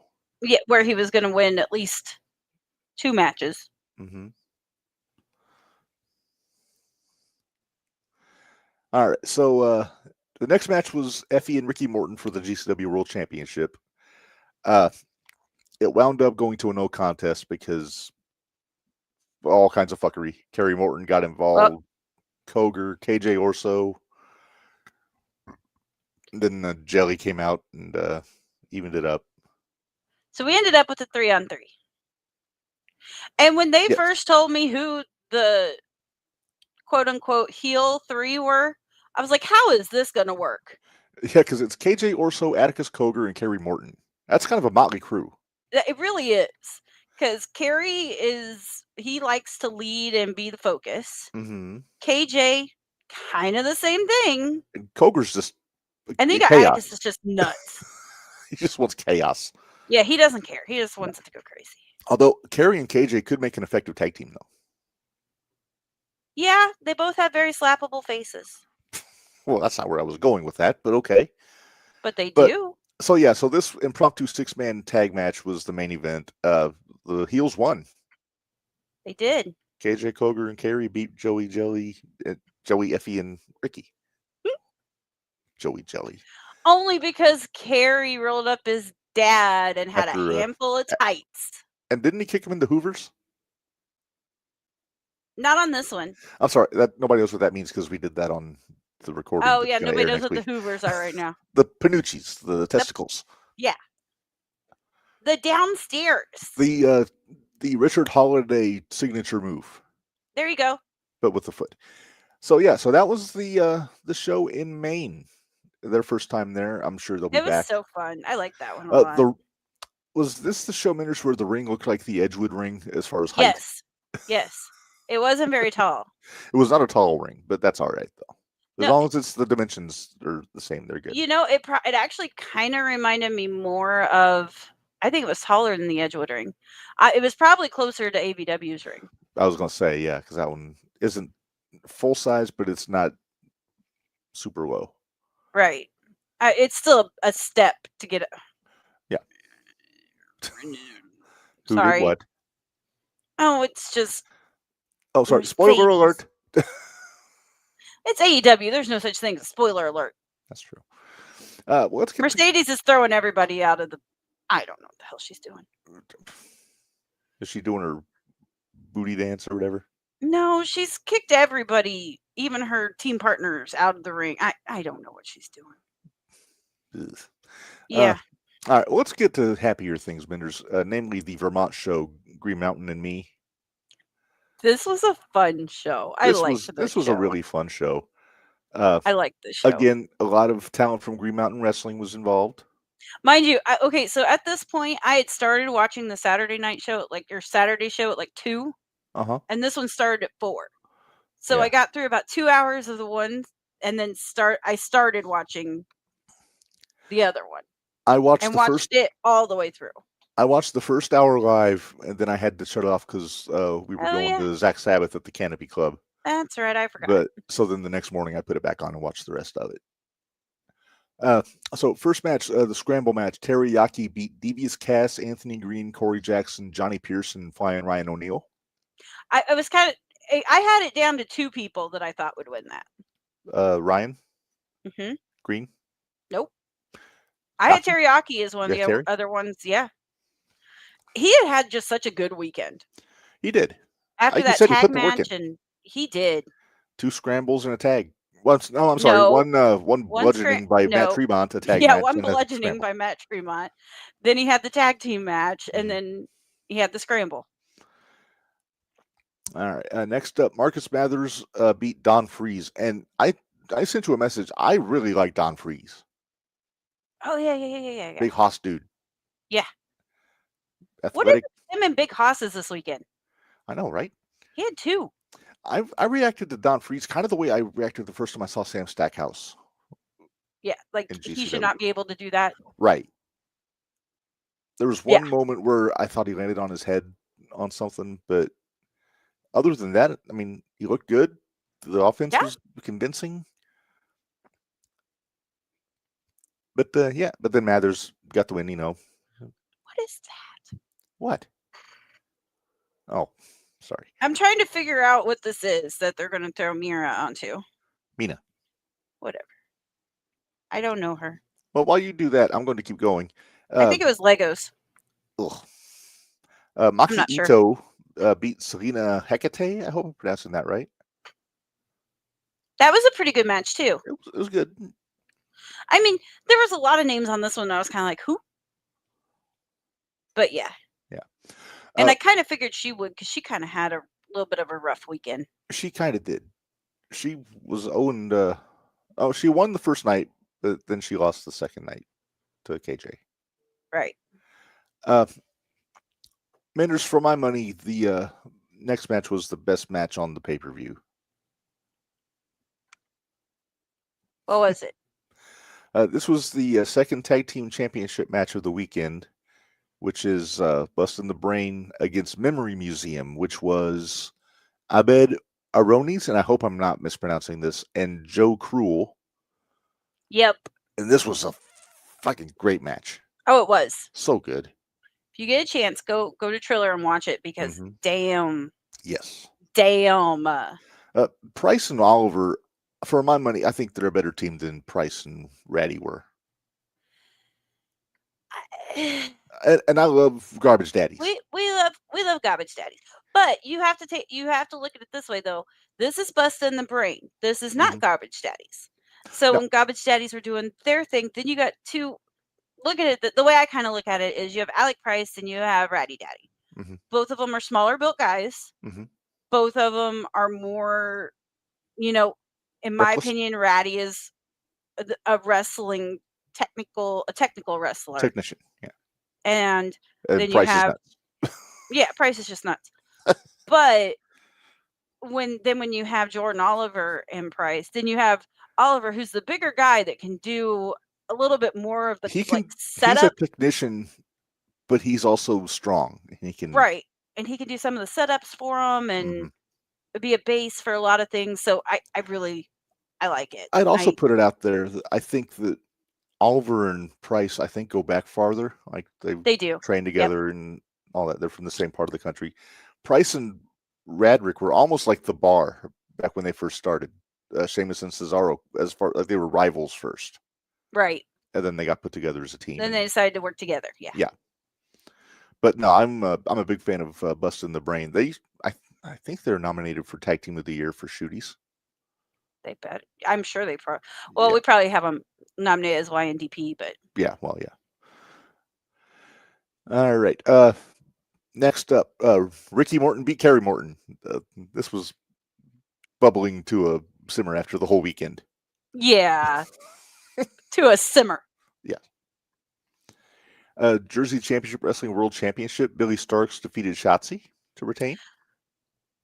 We didn't realize that she was putting the belt on the line. No, I think when this match was announced, she wasn't champ yet. Hey, Mercedes got beat. Hey. Right? Well, wait. Or does she just get taken out? Maybe she just got... No, she just got taken out. Mm-hmm. That was when she went through the table. The bad guys lost. Or the bad guys won, I'm sorry.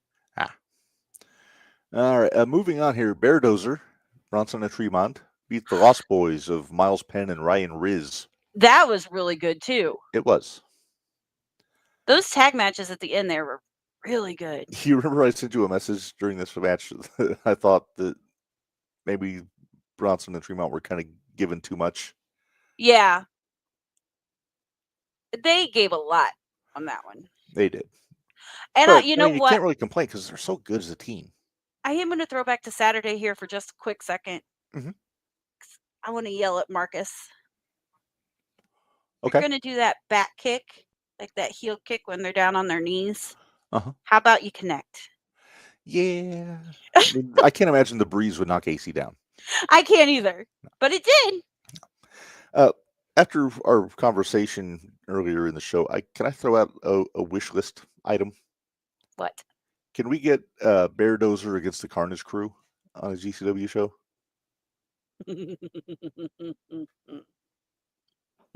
Just strong style house fight, you know? I don't know, but they were teasing that on that Saturday show too. They were teasing that Bear Bronson and Otis. I wonder if that won't be a first round matchup. It'll be an NGI, I'm sure. NGI. Yeah. Next up, we had the GCW World Championship. Effie beat Danhausen. And this was what we expected. It was silly. It was silly. I'm just happy that Danhausen brought back the tequila dance. Yes. Well, Effie tried to do it first. Yes, but he's no Danhausen. No. One of my favorite indie memories was me and Narge and Kyler went to Black Label Pro. It was the day of the War Games show that we went to for GCW. They did Oh, you guys did Black Label Pro before you did. Right. It was the same building, but one was like at 1:00, and then War Games was later. But that's when you hung out in the car and you guys did a podcast. Yeah, we did our live podcast from the car. But one of the matches, I forget who the other team was, but one team was Warhorse, Danhausen, Effie, and Dan the Dad. It was an 8-man tag. And at one point, all 4 of them were doing the tequila dance at the same time, like on opposite sides of the ring. Of course they were. And Warhorse is like headbanging to it, because this is Warhorse at his Warhorseiest. Wait a minute. Speaking of Mr. Warhorse, have you been watching some of his videos that are coming out? I've seen a couple of them. I haven't seen the latest one. I think we might be getting Warhorse back. Do you think he's had enough of the nihilism?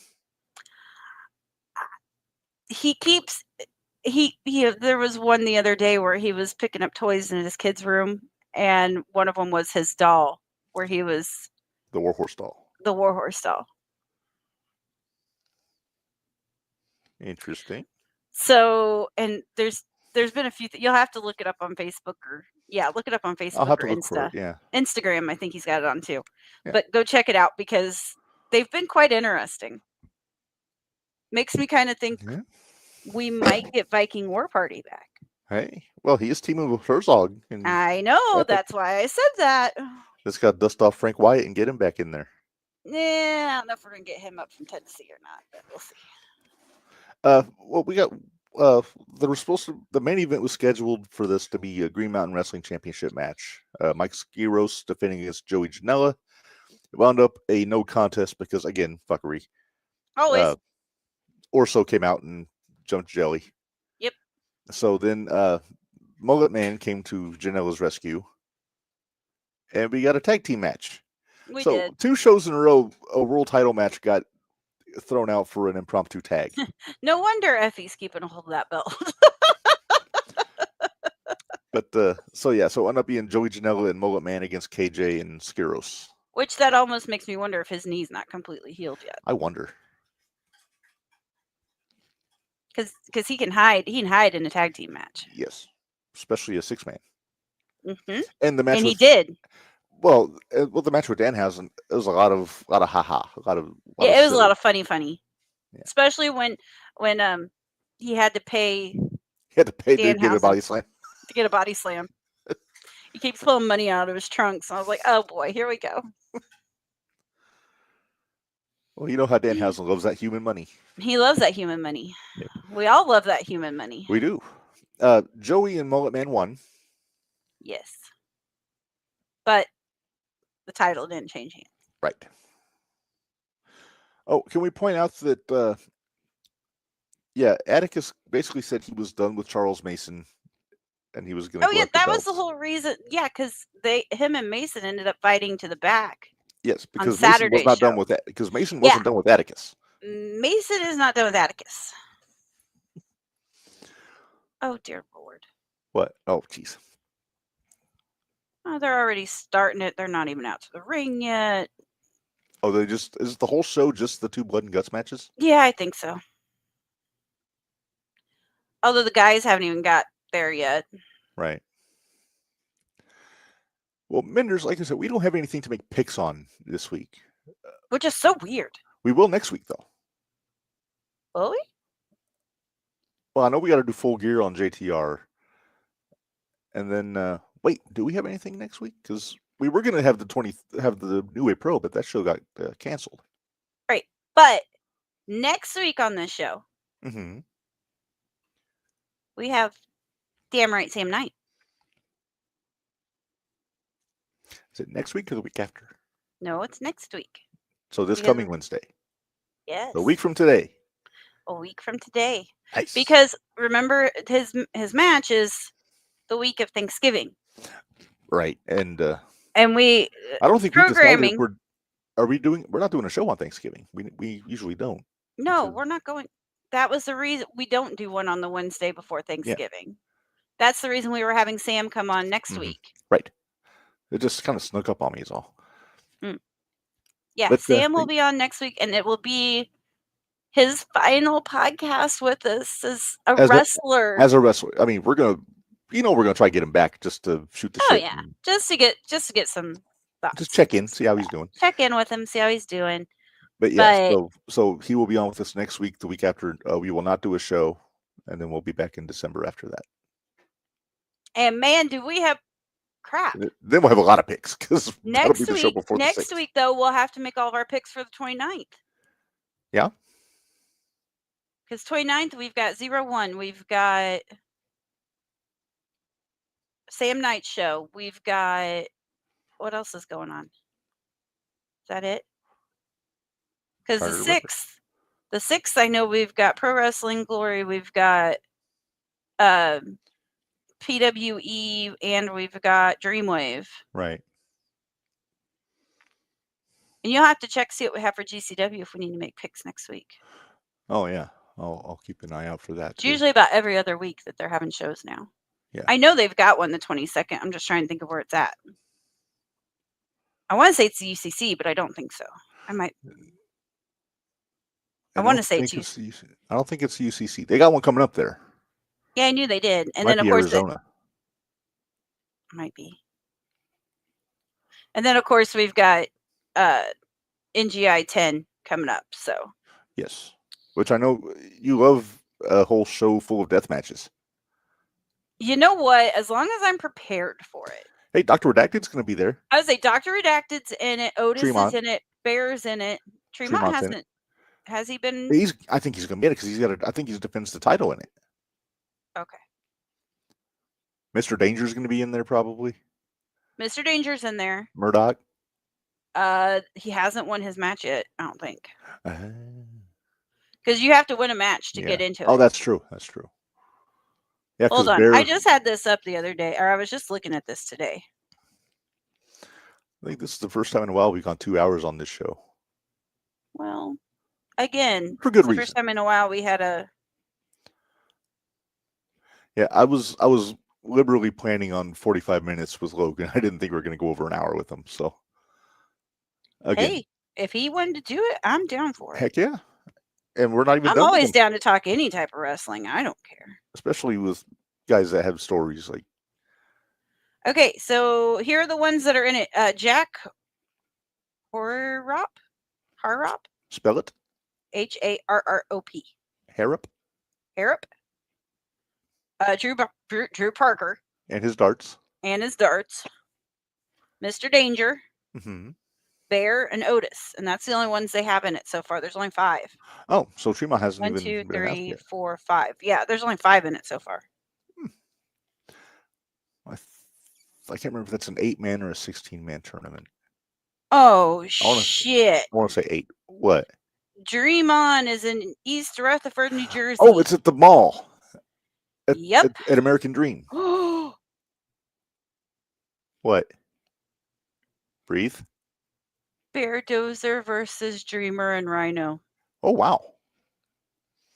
Here, I'll just run through them. I've got it up now. Are you allowed to bleed in the mall? It's New Jersey. That's true. Maki Ito versus Zeta Steel. Okay. Are you ready? Are you ready? Hit me. Sam Stackhouse Okay. versus Beastman. Oh, that's fight. Haas. Oh, your buddy's gonna be there. What? Gringo's gonna be there. Nice. Versus Mascarita Dorado. Mascarita Dorada. Yes. Dorada. So we'll get some lucha. Jim Duggan's gonna be there. Is he wrestling or is he just appearing? It just says returns to GCW. Okay. Killer Cross is gonna be there. Nice. Sure Cardona's gonna be there. Oh, are they gonna have a match? I don't know. This is where they Oh, get is it just into the- also appearing. Gotcha. I hope we get So Cardona and Cross at some point. We got Killer Cross, Matt Cardona, Effie, Marcus Mathers, and then Busta in the Brain.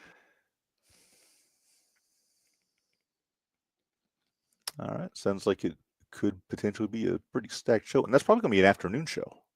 Good Lord. What? That was AC? What? Was Ace? Is that picture of Ace? Yeah, that's AC Romero back before he dropped the weight. Yeah, he dropped quite a bit. Holy crap. All right. Well, Minderz, we've been going for darn near 3 hours. Oh, yeah. Just betwixt all For of our us, yeah. recordings. So what do you say we get out of here? I'm getting hungry. Yeah, let's get out of here. I want to go try to find Northern Lights. Oh, yeah.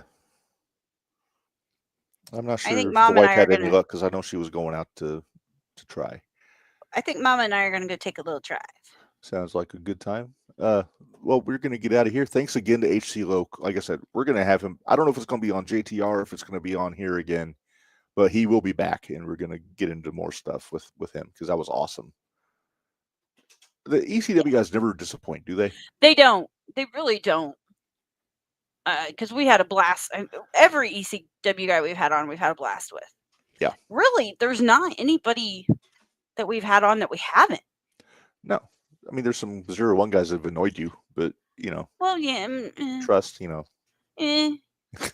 Malkin. But as far Although as like apparently, we didn't talk about that match or that show from last week. what? Wasn't that the Friday night show? I They thought had we the talked about Friday that night last show week. last week. No, it was the 7th. Oh, shoot.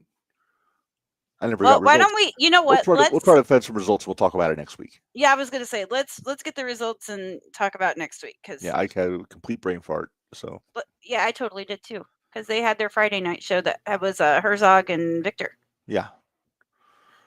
So yeah, All right. Well, we're gonna get out of here. Thanks everybody for joining us again.